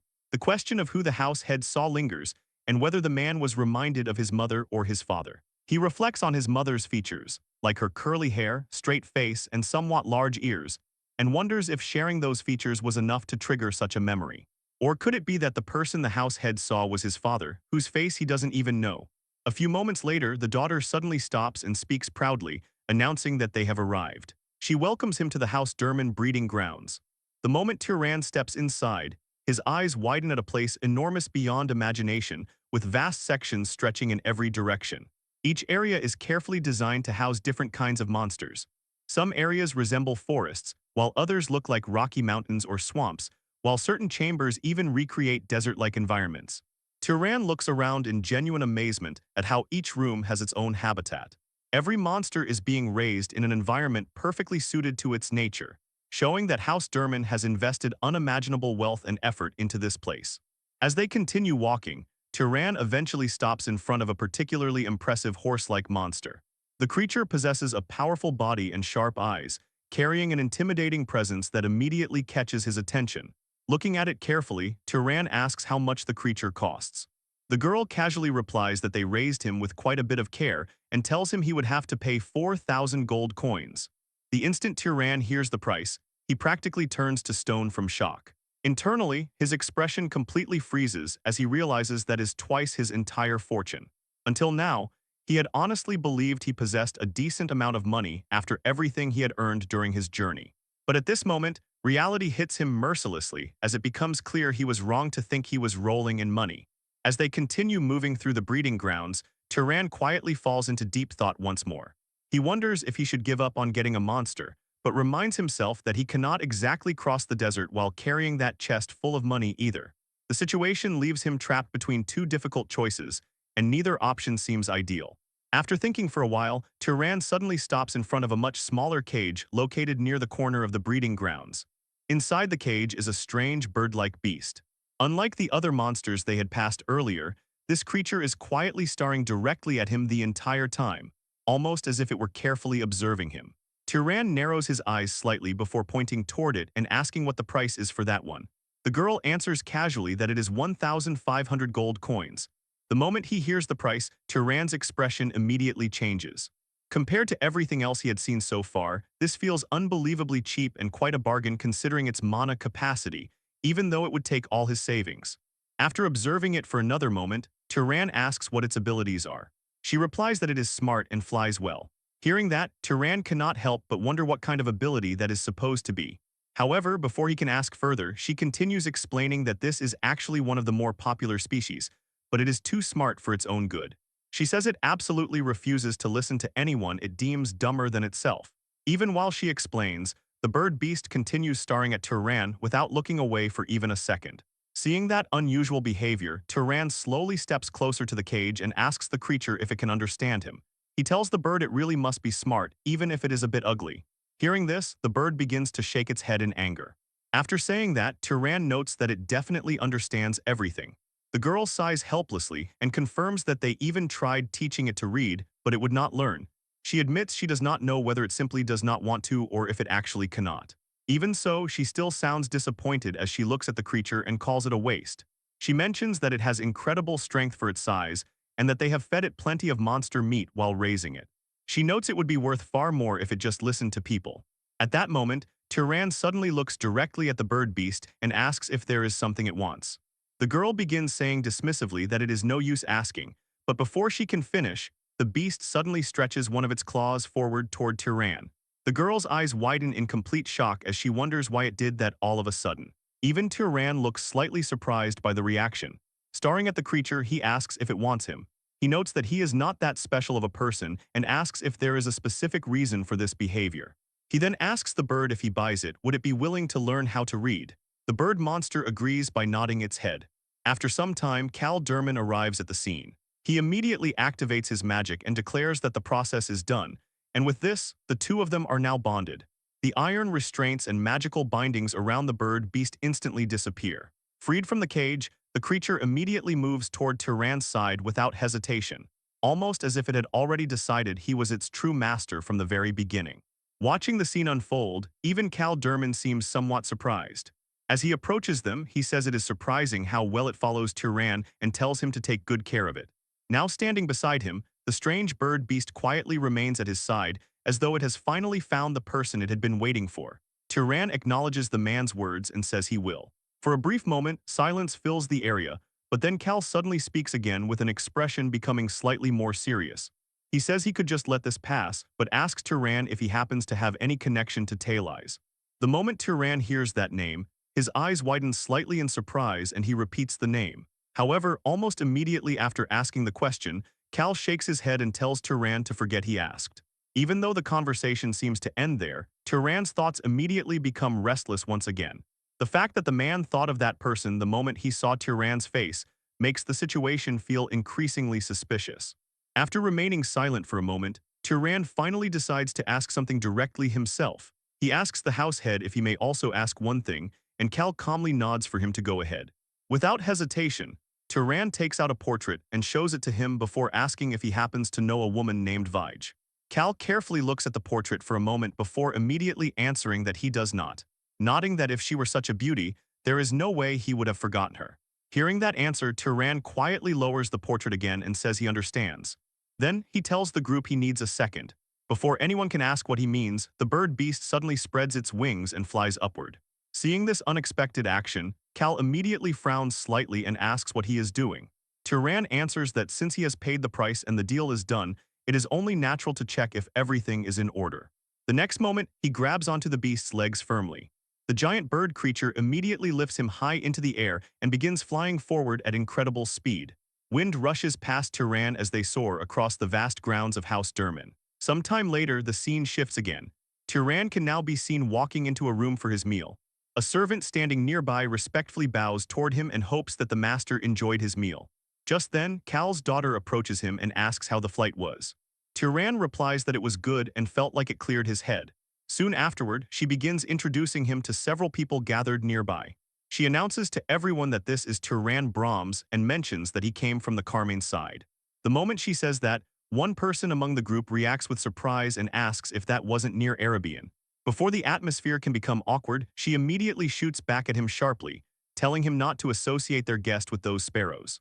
After that, a man steps forward toward Turan and offers a handshake with a friendly smile. He introduces himself as Dolph Marin of a history bloodline. Turan politely shakes the man's hand and says it is nice to meet him. However, the man suddenly tightens his grip far more than necessary. The pressure in his hand clearly is not normal. It is obvious he is intentionally trying to show off his strength, which Turan immediately notices. Smirking slightly, the man says that as expected of a guardian, Turan is sturdy. Before the situation can continue any further, the girl standing nearby suddenly interrupts with an annoyed expression. She says she is not interested in a show of strength and tells them to leave it at that. She then immediately changes the subject and asks where that picky eagle is, mentioning she came here because she wanted to see him. Hearing that, Turan answers that he told the bird to fly around nearby for a bit. He explains that the creature must have felt stifled after practicing his writing all morning and offers to call him over. He sends a message for the creature to come there, and the giant bird beast flies in and lands on Turan's arm. The moment she sees it arrive, the girl's eyes light up with excitement and she says it is true. She starts approaching it repeatedly, calling the creature over toward her and expecting it to approach immediately. However, despite her efforts, the bird completely ignores her and shows absolutely no intention of going near her at all, even refusing to let her touch it. Seeing that reaction, she becomes irritated and shouts at the damn bird brain. She asks what on earth she lacks that it is acting like this, stating she could raise it much better than some fallen noble. Seeing the bird becoming annoyed, Turan quietly tells the creature to hold its temper. Soon afterward, at the dinner table, everyone has gathered together while discussing various matters happening across the region. The atmosphere is lively, though the topics themselves are far from peaceful. One person comments that it has been noisy lately because of the dark elf tribes to the west. Another mentions the Arabian subjugation force and says they heard the commander is that skinny Mesa. The moment her name comes up, one woman sitting nearby speaks with open hostility and says she hopes Mesa gets assassinated this time. Yet even after saying something so extreme, she still does not stop there. She says it will be quite the thing if that wench dies, calling her nothing but skin and bones who would probably die on her own. She claims Mesa is such a hideous sight to behold and says she feels sorry for whoever ends up being her husband. Turan does not react, he just lowers his head and keeps eating. The conversation around the table continues casually despite those cruel remarks. She adds that those people from Arabian have it easy since they already have a successor. Meanwhile, they still do not know whether it will be Ramen, Alma, or Perga. She wishes Talais would just make a clear decision already. The moment that name surfaces once again, Turan quickly becomes alert, not wanting to miss a chance to get an answer. He asks Cal's daughter what kind of person Talais is. She explains that he is the house head's younger brother and the current second-in-command of Zahar. The girl then adds calmly that he is essentially the one leading the house. The moment she says that, Turan's thoughts become even more complicated, especially since Cal Durman himself had suddenly asked whether he had any connection to Talais after seeing his face. The realization hits him that his father might be a much bigger deal than he originally thought. Turan continues to sit at the lavish dinner table while absorbing the words of Cal Durman's daughter. She explains that Talais is the house head's younger brother and the current second-in-command of Zahar, emphasizing that he is essentially the one truly leading the house. Turan remains quiet as he processes this information, for if the girl speaks the truth and Talais is indeed his father, he is a much bigger deal than originally thought. The weight of this realization hangs over him as the scene shifts to later that afternoon. Tyran is shown sitting on a wooden bench in a quiet courtyard of Kamad, while the picky eagle uses its sharp beak to scratch words into the sand, making him wonder if House Head Carl saw the face of Zahor's second-in-command when looking at him.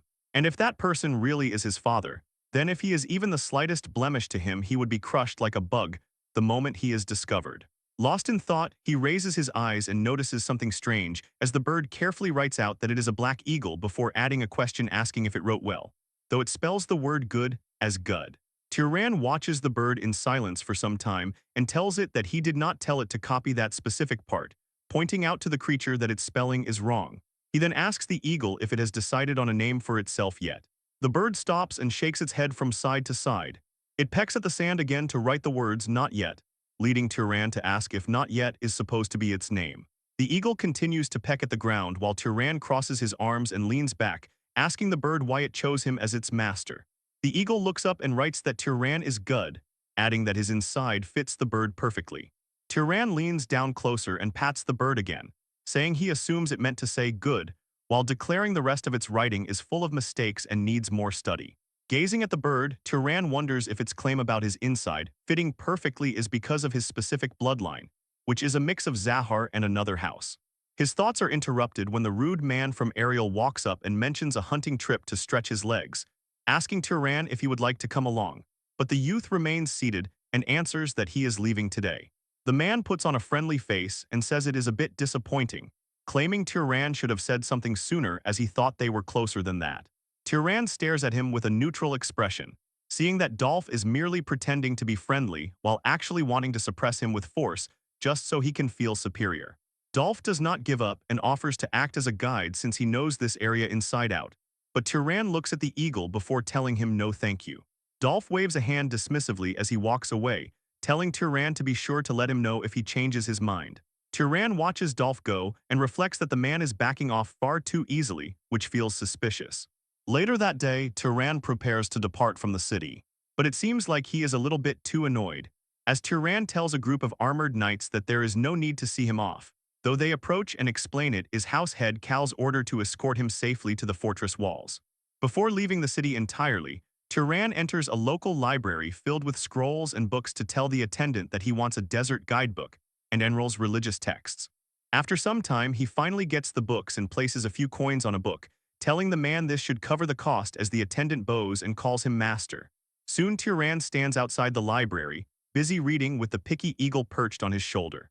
He flips through a book by Britzo Zahar and notes the support of the main house, figuring that while the map might be lacking, the information should be useful. As he walks, he senses something and looks up, immediately using his power to check for pursuers. He sees a wizard lurking nearby and hiding to avoid being noticed. But Tyran does nothing about that. Tyran eventually reaches the massive city gates. As he exits the city wall, the guards there bow to him. Tyran walks through the threshold and enters the vast emerald desert as the sun begins to set, looking out at the endless dunes and telling himself that he shall take his time. Even that bird agrees with him as night falls over the desert and the sky turns a deep blue. An owl perches on the branch of a dead tree in the middle of the dunes. Tyran is shown walking through the sand with his gear on his back. He eventually comes to a halt and speaks into the darkness. He tells Dolph that he can come out now. Dolph Marin emerges from behind a sand dune with a confident smirk on his face, asking how Tyran knew he was there. Tyran asks Dolph why he walked all the way out here instead of riding his new pet.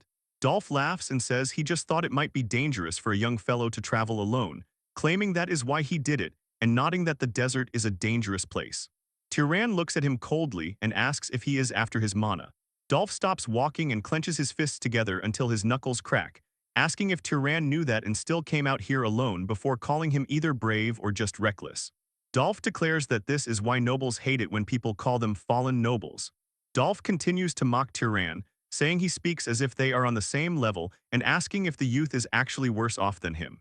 Dolph claims that since Tyran's mana is strong but his physical strength is pathetically weak, he must be of the guardian primordial bloodline that only has defense left and has lost the power to strengthen the body, declaring it a waste for a husk like him to have that much power before demanding he hand it over quietly. A lack of physical ability combined with overflowing mana makes Tyran a tempting prey. Tyran looks up at the sky and tells the eagle to go on up. Dolph watches as the bird flies into the night air as Tyran remarks that it is too bad, because the one who thought the other looked delicious was actually him as well. Tyran's body begins to vanish as he activates his magic. Dolph grins and mocks the stealth magic, calling it a petty spell for night spies that only hides appearance while the presence remains completely exposed. Dolph laughs loudly and tells Tyran not to even think about running, declaring that breaking stealth magic is child's play. However, his expression suddenly changes as he looks around the empty desert. Tyran's presence has vanished entirely, with no footprints, no smell, and no sound to be found. Dolph's eye widens as he wonders if Tyran could actually be a Zahar. Suddenly, a massive burst of blue energy explodes against Dolph's chest, throwing him backward as he screams in pain. He coughs and asks what that was. He looks at a rock on the ground and wonders if he really was attacked by a stone. But before he can do anything, another rock strikes him directly, and he groans as blood spatters the ground. Dolph huffs and puffs as he struggles to stay on his feet. He raises his hand and shouts for the flame to manifest, sending a massive wave of fire across the area to light up the night, thinking he can break the stealth if he illuminates the surroundings and demanding that Tyran come out. Suddenly, 6 glowing orange rings of fire appear in the air before Dolph. As these 6 glowing orange rings get charged up and launch attacks, Dolph screams while trying to avoid getting hit by the barrage. But no matter how hard he tries to run and avoid the attack, the beams blast into Dolph's back and shoulders, causing him to scream as explosions of light cover his body. Dolph becomes angry and uses his magic to slam his foot into the ground, shattering the area nearby him. Even after using that trick to destroy the surrounding area to locate Tyran, Dolph finds nothing and can only punch the air, screaming again for Tyran to come out. Panic takes over as it becomes clear he cannot win. He starts sweating and quickly starts to run as fast as possible, realizing that the youth was not from the Guardian bloodline after all, and that fighting a Zahar wizard in the desert at night is literally suicide. He sprints across the sand, thinking that unless Tyran has a body-strengthening bloodline like his own, he can never catch up. Suddenly, he hears the sound of wings fluttering above him. Dolph looks up in shock and sees Tyran being carried through the air, holding onto the legs of the eagle. Tyran looks down and notes that Dolph is sturdy, though not as much as those of the Guardian bloodline, reflecting that an ordinary noble would have died long ago before asking if he has a magic tool that helps with defense.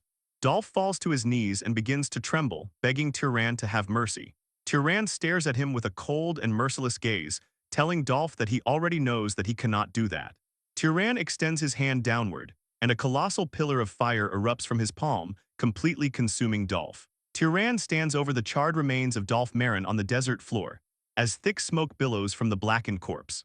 The man was clearly sturdier than expected, raising the possibility that this resilience is a natural trait of the history bloodline, while the eagle flies down from the night sky to perch on his shoulder. If Dolph had been a properly trained guardian of the Zahar family, breaking through his defenses with the current rock-slinging technique would have been much harder, making it obvious that a stronger means of attack is needed, specifically some form of piercing magic capable of breaking through heavy defenses. Tyran looks down at the remains to consume the leftover mana, raising his hand, as glowing green energy begins to flow from the corpse toward him. But instead of taking all the mana for himself, he shares some with the eagle so it can grow stronger and help him in the future. However, alongside these 2 streams of mana, one more begins to form, flowing directly into the magical bracelet. Tyran looks at this in surprise, taking the magical bracelet in hand to closely examine it. The Freyan relic is actually an item designed for storing mana, clear from the way the green energy swirls inside its glass casing. He holds the glowing compass and questions if he seriously has to drink the liquid mana directly from it, but quickly dismisses the idea, concluding that since it is an item from the Freyans, it requires more verification before attempting to use it. The scene transitions to daytime in the vast desert, as Tyran flies across the endless sand dunes by holding onto the eagle's legs. While still flying, a structure comes into view, as a colossal golden pyramid gleams in the distance, serving as the monumental structure known as the legendary Tomb of the Gods. Later, Tyran sits inside a dimly lit local tavern, enjoying a meal across from a dark-skinned woman with her hair tied up, who smiles and comments that it is reckless for him to run away from home and travel all alone before asking if he hasn't run into any bandits or monsters yet. Tyran calmly takes a bite of his food and replies that he has been lucky, smoothly shifting the topic to ask how one gets into the Tomb of the Gods, explaining that according to a book, a person only needs money to enter. She chuckles and guesses he is a child from a well-off family since he reads books, but warns him that he cannot go inside right now, prompting Tyran to pause and ask why not. She lowers her voice and reveals that some powerful figures showed up about a week ago, locking down the site ever since, and adding that even the large merchant caravans had to turn back without catching a glimpse of the tomb. Tiran asks who these powerful figures are, watching as she points a finger upward and clarifies that it is the Zahar family. Absorbing this information, Tiran lets out a soft sound of realization. The scene shifts to the dark, massive stone hall inside the Tomb of the Gods. A curly-haired man frantically looks around the shadowy hall and yells for Purga, demanding to know where he is. Purga, a heavily muscled warrior with half-shaved hair and a massive circular blade, steps out of the shadows, snapping at the man to stop yelling because the things lurking in the dark will hear him. The curly-haired man blames Purga, stating that this is all his fault and wishing he had never suggested they come inside. Purga glares back and tells the man not to blame him, reminding him that he was the one who tagged along asking for a high position once he becomes the next house head, firmly ordering the man to shut up. Purga clenches his fists, cursing his situation repeatedly. Back then, his grandfather mentioned an underground beneath the gods where anyone who solved its secret might become the next house head. But Purga never knew that this underground place would be a maze with no exit. Searching like crazy every year he visited the tomb never bore any fruit, leading him to believe it was just a legend. Finding such a truly hidden place feels unbelievable, and he grins at the thought that solving its secret will make becoming the house head a piece of cake, fully convinced that the god of Zahar is on his side. However, his confidence is shattered as he looks down the dark corridor and spots dozens of glowing red eyes. Right before a horde of pale, fleshy, multi-eyed monsters emerges from the shadows, screeching and crawling toward them. Purga's face drops in horror as he curses the god of Zahar's secret, knowing that if he had realized this place was crawling with monsters, he never would have entered in the first place. Turning to one of his subordinates, Purga asks how much water is left, and when the subordinate checks his supplies and answers that there is none, Purga orders the man to make some quickly just to wet his throat. Suddenly, dark, ominous energy begins to manifest in the air around them as strange symbols form in the darkness. Purga stares at the floating text in confusion, struggling to comprehend why this is appearing in a language he has never heard before, though he can somehow perfectly understand what the text is trying to say. The text delivers a chilling message, stating that the night hunter has returned to the desert. Back in the desert city, Tiran walks through the crowded market streets with an annoyed sigh, assuming the Zahar family is trying to monopolize the entire tomb for themselves.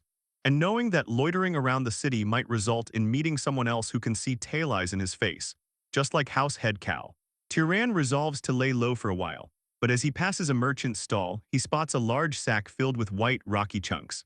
Stopping to ask what the substance is, the merchant explains that it is saltpeter, a material only found on the southern sea islands, adding that people claim a person's lifespan will extend if they grind it into powder and eat it.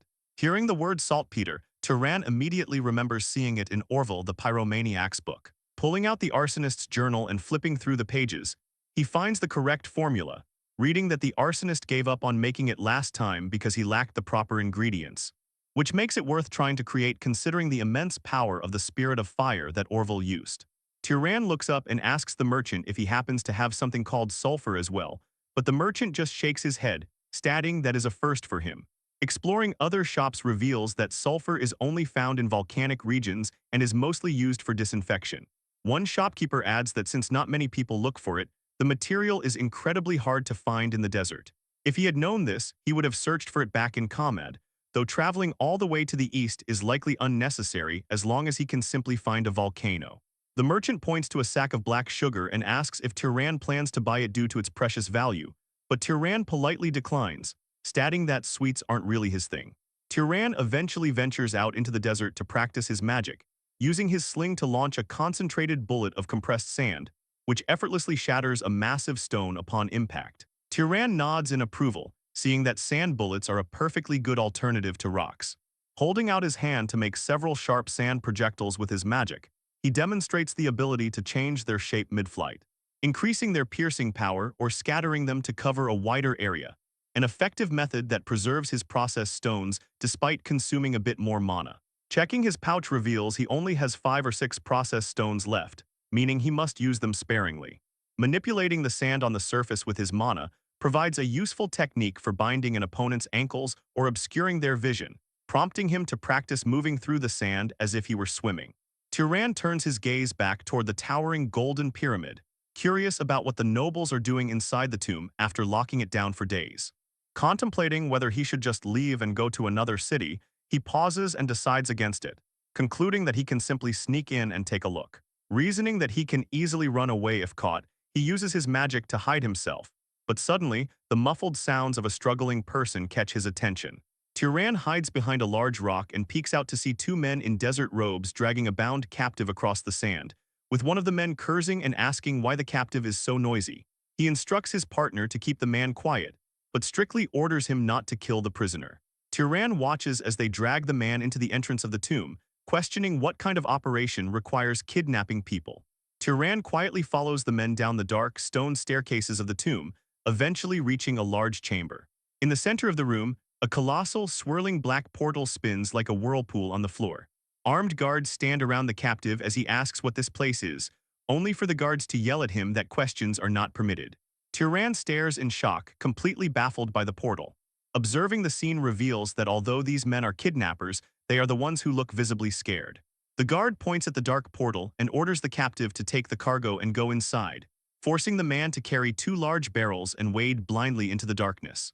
Tyran looks at the captive's eyes, recognizing that the workers' minds are being manipulated by animal control magic. As soon as the man steps into that mysterious portal, he begins to descend. One man asks the bearded leader if he thinks Sir Purga is safe, to which the leader answers that they have to hope so, explaining why they are continuously sending in food and water, and violently scolding a guard for suggesting they contact the main house for help by demanding to know what would happen if Sir Purga's rivals heard he was trapped. Overhearing the conversation allows Tyran to piece the information together, confirming that Purga is the candidate to be the next house head of Zahar. This big shot is clearly trapped inside the portal, perfectly explaining why the Zahar family occupied the tomb for days. Tyran smiles as a plan forms in his mind. The risky move presents a perfect opportunity, as saving Purga and making the man indebted to him will allow a natural infiltration into the Zahar family. Tyran's eyes change as if under some sort of influence, feeling that the reason doesn't matter, and he just has to go in because what he wants is in there. Without further hesitation, Tyran leaps into the swirling black abyss.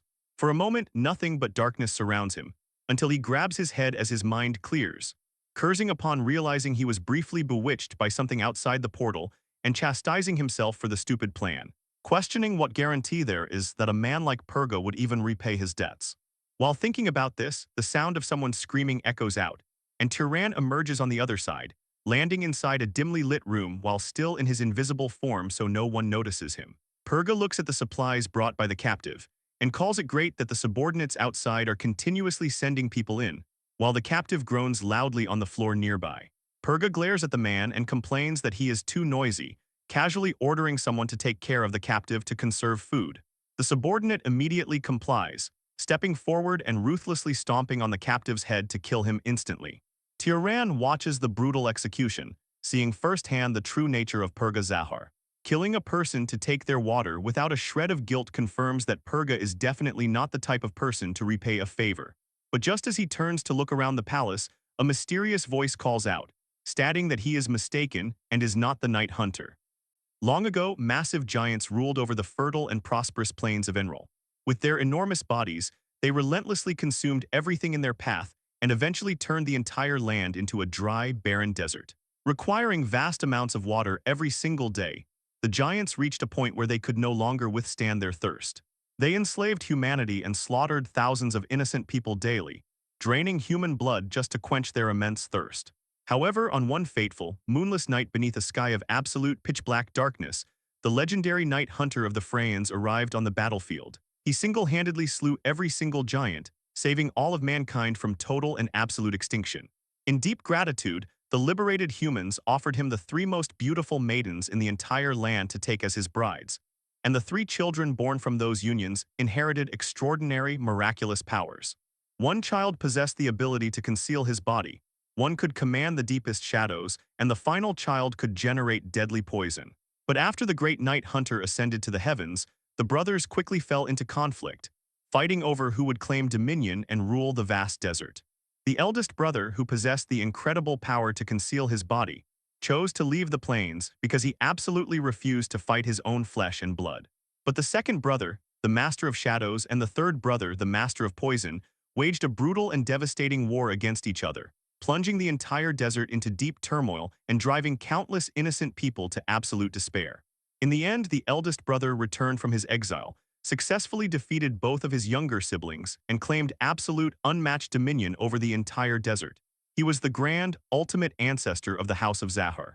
Back in the present, within the pitch-black labyrinth, the mysterious voice once again addresses Turan, declaring that he is definitely not the legendary Night Hunter. Standing in the cold, dark stone corridor, Turan questions why the name of that ancient god continues to echo in his ears. Glancing back toward Purga's group, Turan realizes there lies a strong possibility that this situation is connected to the Zahar nobles who entered the tomb before him, though technically, he is also a distant descendant of that very same lineage. But just as these deep thoughts consume him regarding why the voice keeps repeating that he is not the Night Hunter, a sudden movement stirs directly behind him in that large, pitch-dark hall. Instantly snapping to absolute alertness the moment this presence registers, Turan shifts his gaze directly toward that suspicious direction. With an unknown presence rapidly approaching, Turan decides that maintaining his magic to continuously conceal his body is an incredibly wise decision, especially since deadly danger can be lurking absolutely anywhere in this mysterious and unpredictable underground place. Drawing upon his power to inspect the surrounding corridor, Turan spots glowing blue flames indicating a high concentration of mana. This raw mana radiating through the darkness belongs not to any human, but to a monster. Having confirmed the exact location of the beasts and counted how many there are, he cautiously creeps closer to get a direct look at the threat. Moving closer and closer to where the energy concentrates, Turan watches as the shape of the beast finally begins to emerge more clearly, revealing a massive, muscular, human-shaped monster standing completely still at the far end of the stone corridor. Staring directly at the towering creature, Turan finds that its distorted features and physical form appear thoroughly unpleasant and hostile. But suddenly, the monster shifts its ominous gaze and spots his location. Initially, Turan simply stands his ground without running because his magic is still actively concealing his body, leaving him questioning if the beast actually managed to see through his stealth. But in an instant, the aggressive beast charges directly toward him with terrifying, breakneck speed. Leaping backward in a flash to dodge the incoming attack, Turan quickly realizes the creature's movement speed is incredibly fast. Raising his hand high, he unleashes a massive, roaring pillar of fire that successfully stops the monster's advance and pushes it back a little. Even as the creature burns in the intense flames, it continues to relentlessly advance alongside several other beasts of its kind. With these aggressive monsters refusing to back down, Turan quickly retreats further back into the corridor, questioning how the monster detected him and finding it highly impressive that the creature can see through the stealth magic of the Zahar family. Looking back at them once again, Turan notices that the creatures are not actively pursuing his movements. Instead, they are searching blindly in every single direction, revealing that the beast's detection range is actually quite narrow, meaning that as long as he maintains a safe distance from them, he will remain completely unharmed. Reaching deep into his pouch, Turan pulls out a carefully processed stone. Readying his sling, he declares that the first strike belongs to him as he begins spinning the weapon with rapid speed. Infusing the stone with a surge of his magic, he launches the high-speed projectile straight forward. The magically charged stone pierces straight through the monster's tough skull with absolute devastating force. The massive creature instantly collapses onto the stone floor, completely dead, while the other monsters simply crawl right past the corpse, showing absolutely no reaction or concern even when one of their own kind is brutally killed. Once the other monsters finally depart, Turan carefully and slowly approaches the dead beast, extending his hand to absorb its residual mana. But as the absorption process begins, a highly strange sensation occurs. Instead of drawing power from the corpse, he realizes this beast is likely a purely magical creation. He obtains a far too small amount of mana from the beast, especially considering that a creature with physical abilities of that high caliber should have contained a much greater amount of mana. When Turan touches his holy relic compass, even this highly sensitive item fails to show any reaction whatsoever to the creature's internal mana. Staring down at the motionless body, Turan finds its true identity remains a complete mystery, while the ominous voice echoes once again to repeat that he is not the Night Hunter. Kneeling on the cold floor, Turan calls the entire situation utterly tiresome as he searches diligently for any clue he can find. Suddenly, heavy footsteps echo nearby, forcing him to quickly run and hide deep within the shadows. Purga Zahar and his group of subordinates walk down the dark corridor.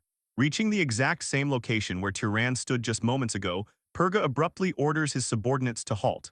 Looking up, they spot the dead body of the very same type of monster they have been fighting for days, yet this one was clearly not killed by their hands. One of the men asks what is going on, questioning if they have passed through this specific area before, to which another subordinate replies that he has no idea, complaining that their sense of direction went to hell a while ago. Purga abruptly silences them, confidently announcing that a rat must be hiding in here because he is absolutely certain they have not passed through this specific area before.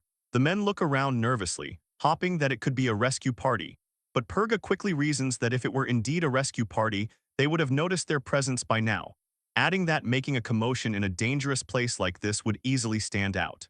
Purga immediately orders a man named Galvan to set traps nearby to catch the rat, and Galvan quickly agrees to the command. Purga then orders a woman named Imelda to keep the surroundings lit, prompting her to light up the room with her magic, as a subordinate asks if they should catch the rat first, only for Purga to order them to leave it for now, assuming it is just some lucky knight who survived an earlier encounter.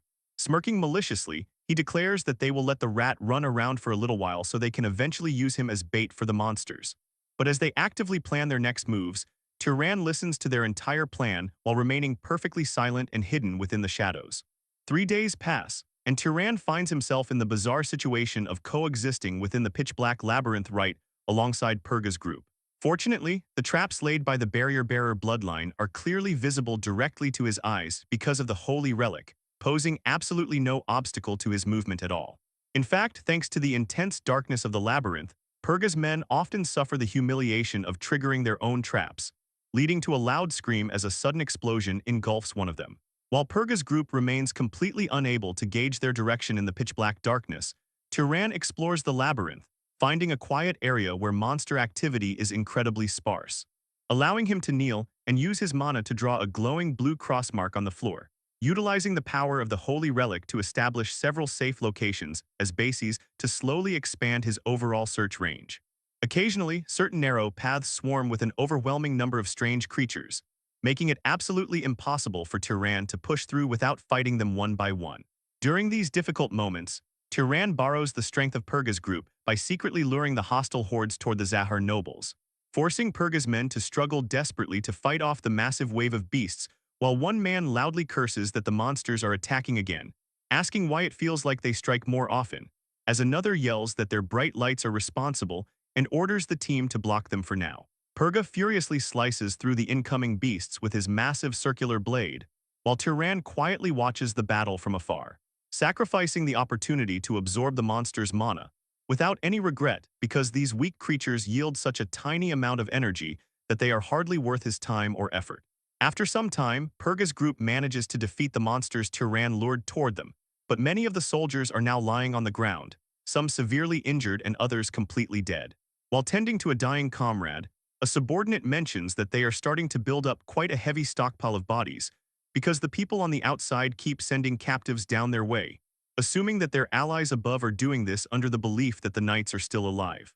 Another man complains that if he had known this would happen, he would have kept those captives alive instead of letting them die, pointing out how uncomfortable it is to have no one to wait on them, prompting another subordinate with a smudged face to look over and joke that he does not even mean what he says.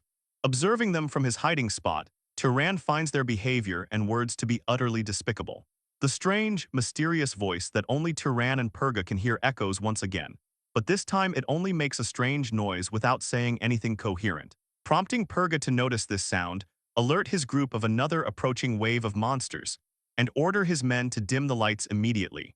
Smirking from his hiding spot, Tyran finds this situation absolutely perfect, allowing those men to make noise and continue acting as bait while he goes to check out the deeper parts of the labyrinth. Tyran rapidly sprints down a long, dark hall until he eventually reaches a complete dead end. Stopping in his tracks, he stares up at a colossal, intricately carved metallic door. This door in an underground place like this is incredibly massive, with a grand, imposing structure that looks as though it were built specifically for giant beings, raising the exciting question of whether this could finally be his exit. Suddenly, the center of the massive metallic door shifts and mechanically opens, revealing a giant glowing blue eyeball that stares directly down at him, as the same strange voice manifests again, seemingly coming from this bizarre door with the eye. It observes Tyran intently, declaring that he is not the night hunter, nor is he the pursuer, and the conditions are not met. But just as the giant blue eye takes yet another look at Tyran, it notices the glowing holy relic compass hanging on his hip. The voice quickly identifies the relic as a wave rider and a mimic, also mentioning that the required conditions are now met. Tyran and the mysterious mechanical eye look at each other as the voice asks him if he will enter. Staring intently at the glowing blue eyeball embedded in its center, Tyran stands silently before the colossal, intricately carved metallic door as they continue to lock eyes for a long time, until the ancient structure suddenly asks if he wishes to enter. Mentally reflecting on those mysterious words, Wave Rider and Mimic, Tyran wonders if they could be the names of legendary bloodlines that have not yet manifested within him. Considering that if two such bloodlines are somehow combined, it will mean he possesses the blood of a great, prestigious noble house. Staring directly down at him with its massive gaze, the giant door asks once again if he will enter. But just as he prepares to speak, Tyran notices that the gaze of the giant eye is not actually fixed on him at all. Instead, he sees that the door is looking directly at the holy relic compass strapped to his hip, which means the door is recognizing the relic's original owner rather than his own bloodline, leading him to conclude that the ancient entity is using those special abilities in conjunction with his bloodline to make its final judgment. Speaking out loud, Tyran asks the door what a wave rider and a mimic actually are, commanding the door to tell him more about them, which prompts the massive structure to answer by stating that his information request has been accepted without any issues. The spirit door explains that the wave rider's first type grants underwater respiration, physical enhancement, and fluid manipulation, while the mimic's first type grants flow detection, absorption, and mimesis. Looking at his own hand, Tyran reflects that he does not feel like he has gained the ability to breathe underwater or manipulate fluids, leaving him to wonder if the door only uses these traits for identification rather than granting the actual abilities themselves. When Tyran asks the giant door what it is, the massive mechanical structure replies that it is the spirit of the door. Thinking to himself that this strange entity is like a librarian, just far more rigid and completely inhuman, Tyran asks the spirit what this labyrinth is, demanding to know for what purpose it was made and how one can escape from it.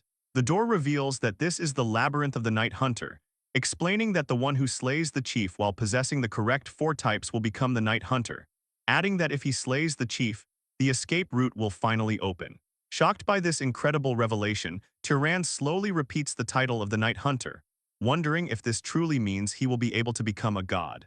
But suddenly, the spirit door glitches violently as its mechanical eye begins to spin around like crazy, causing the door to start repeatedly stating that there has been an error. The system then starts listing that the hunter, pursuer, wave rider, and mimic contain 2 types of error, pointing out that the shadow and alchemist are completely absent, stating that while 4 types are indeed fulfilled, an error remains because the types do not match the Night Hunter. Watching in deep confusion, Tyran wonders what is happening as the spirit door declares that the door cannot be closed, stating that internal personnel are remaining while unauthorized personnel have entered, attempting to inquire with the creator but declaring another error because the creator is completely absent.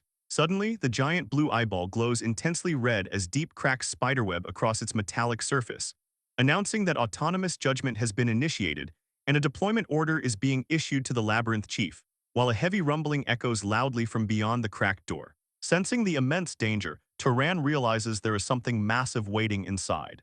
At that exact moment, the spirit door finally opens, revealing only absolute darkness inside with no visible light at all. But as the door swings open more and more, a massive, towering figure slowly emerges from the deep, terrifying shadows. Staring in complete awe, Tyran widens his eyes as he beholds the terrifying presence of the creature.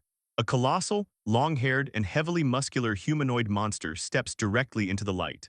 Menacingly glaring down at Tyran, the giant monster growls that he is not the Night Hunter, and declares that all fakes must die.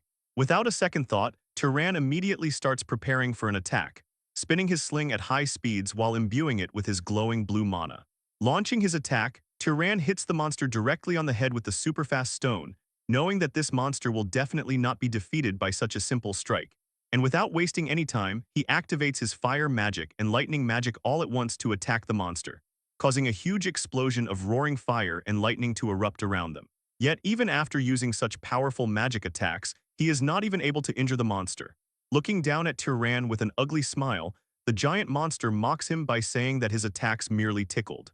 Struck by the stark realization that he cannot win against this powerful monster in a direct, one-on-one fight, Tyran decides he must find an alternative. Desperate to find another way to defeat this monster, he quickly starts running away to seek any tactical advantage. Seeing him flee, the monster also starts running after him, screaming for him to stay right there. But as they run through the labyrinth area, the massive monster's terrifying screeches and heavy running sounds are so loud that they alert all of the smaller monsters that are dwelling nearby in that area, sending a massive horde of beasts rushing forward to attack him from every single direction. Knowing that if he fights them here he will die, Tyran refrains from attacking the horde, choosing instead to weave smoothly through the smaller beasts while dodging their grasping claws. After some time, he finally passes through the dense horde and continues to run to reach a safe distance, making some space as he looks back at the monsters and breathes a sigh of relief at how close that was. But this brief distraction is a mistake, as a stray monster suddenly appears right in front of him and attacks him with its long, razor-sharp claws, forcing Tyran to block the sudden strike by manifesting a glowing blue mana shield. The monster's strike is so incredibly powerful that it even manages to breach the strong defenses of his shield. Drawing his weapon in an instant, he cuts off the monster's head in a single fluid swing. While catching his breath, Tyran reflects on the fact that this is the Labyrinth of the Night Hunter, a mysterious and ancient place that can literally create gods, yet so many questions remain unanswered about who built it and why. But just as he continues to run, the temporary delay caused by that lesser beast allows the giant chief monster to catch up to him. And though Tyran notices this, the monster is already right upon him. Suddenly, the giant monster jumps high toward him, trying to catch him. But Tyran barely manages to dodge a massive hand that smashes violently into the ground right behind him. Running through the long halls, Tyran glances back at the pursuing chief, knowing with absolute certainty that this nightmare will not end until he finally kills that thing. Sighting something ahead as he runs, Tyran begins to formulate a clever plan. He quickly stops, changing his direction, and runs straight toward his objective. Spotting his cousin, Purga Zahar, Tyran runs directly toward the group, casually reflecting that they should probably fight together for a bit as a family. While Tyran is busy luring the massive monster toward Purga's group, they are still dealing with their own major problems, currently fighting off attacks from waves of smaller monsters. Purga swings his massive circular blade, slicing a smaller monster cleanly in half, and after cutting down all of the beasts near them, he yells out to his men, asking if everyone is still all right. Panting heavily, his subordinates reply that they are fine for now, while one large, strong-looking warrior stands completely exhausted surrounded by the corpses of pale monsters, and another subordinate loudly complains that there is no end to them as he curses the situation. The strong-looking warrior suddenly stops and looks highly confused, mentioning that he hears a very strange sound coming from down the corridor. Purga and his men turn their gazes down the long hall as the giant monster finally approaches them, though the beast is the only one that arrives, meaning Tyran has already hidden himself and left the monster to the group, while the creature slowly walks toward them, calling the night hunter the children's enemy and demanding that they kill them all. One of Purga's men asks in pure terror what in the world this terrifying entity is saying, while another man points out that it has been muttering strange things like that on and off for a while now. Suddenly, the giant monster starts running directly toward them. Seeing this, Purga screams at his men, telling them that the creature's words are not what is important right now, demanding that they do not just stand there blankly. But before they can even react, the monster's massive hand reaches toward them, and its fingers with long, claw-like nails tear straight through their bodies, killing them instantly. Purga screams their names in absolute horror. Cursing loudly in his grief, Purga orders his remaining men to strike, charging forward with his massive circular blade while shouting for them to kill the beast now. As the group closes in, one of the men manages to stab the monster with his weapon, but the strike feels like a mere mosquito bite to the giant beast. The giant monster swings its massive fist, slamming directly into that man and sending him flying violently backward. Another subordinate calls the creature a bastard and tries to attack it by unleashing his fire magic, but the monster simply crushes him underfoot like it is absolutely nothing. The monster is so incredibly powerful that getting hit by it even once easily kills most of his men, with its sharp claws acting like deadly swords that slice through them the very instant they make contact. To make matters even worse, the smaller, normal monsters also reach their position and start to attack them relentlessly. Purga watches the bloody massacre in absolute horror, cursing as he realizes that even the small monsters are appearing in waves to overwhelm them, knowing that at this rate, their entire group will be completely wiped out. But suddenly he notices something unexpected. Tyran is fighting a smaller monster in the distance, systematically killing them one by one from behind. Seeing this, Purga thinks to himself that even a rat will fight to survive, deciding to use Tyran's distraction to his own advantage so that if Tyran draws the attention of the small fry, he will be able to attack the chief. The strong subordinate from before, who heard the monster first, charges forward with his weapon while roaring loudly. He swings his heavy blade and violently slashes the back of the giant monster's leg. Dark blood sprays across the stone floor as the giant monster momentarily loses its balance. The subordinate laughs maniacally, proudly declaring that he did it and successfully smashed the bastard's leg. But before he can even celebrate further, the giant monster delivers a devastating kick that sends him flying backward, blood spraying from his battered body as he crashes violently against the heavy stone pillars. Looking around at the broken bodies of his loyal men, Purga reflects that it is all over and that every single one of his supporters is now dead. Realizing that even if he somehow manages to survive this terrible ordeal, his political career is completely finished. All because of this single, wretched monster, everything that they have built so far is completely destroyed. Grinding his teeth in pure rage, he desperately throws his heavy circular blade directly at the monster like a boomerang. But it is of no use, and though the monster tries to grab him, he swiftly dodges the massive hand. While suspended in the air, he grips his blades tightly and starts to attack relentlessly while running directly along the monster's arm. This time, Purga manages to injure the monster multiple times, but these attacks are still not powerful enough to bring down such a beast. Purga leaps high into the air, gathering all of his remaining mana into his blade for his final attack, throwing his blade toward the chief monster with all his force while roaring for the beast to die. The blade hits the monster with a massive impact, illuminating the entire area with a brilliant blue light. The monster tries to block that attack, but it is so powerful that it manages to cut off one of its arms and heavily injure it, leaving Purga to pant heavily while declaring that he did it, and that his final attack was a solid hit that even a monster like this cannot defend against. But suddenly, the monster opens its eyes and glares directly at him. Purga is completely shocked, unable to believe that the creature is still perfectly fine even after enduring such a devastating attack. The monster does not even give him a chance to run, quickly piercing Purga's body with its long, razor-sharp nails. Staring blankly, Purga wonders what in the world is happening and questions the meaning of his defeat, reflecting on his failure and wondering where his path went wrong. But the monster does not have any interest in him, screaming out as it demands to know where the fake night hunter is, telling him to reveal himself. Hearing this, Purga is deeply confused as he observes the monster's actions and reflects on why it is speaking those words while looking in the wrong direction, nodding that it has already killed almost everyone and wondering why it is still not satisfied.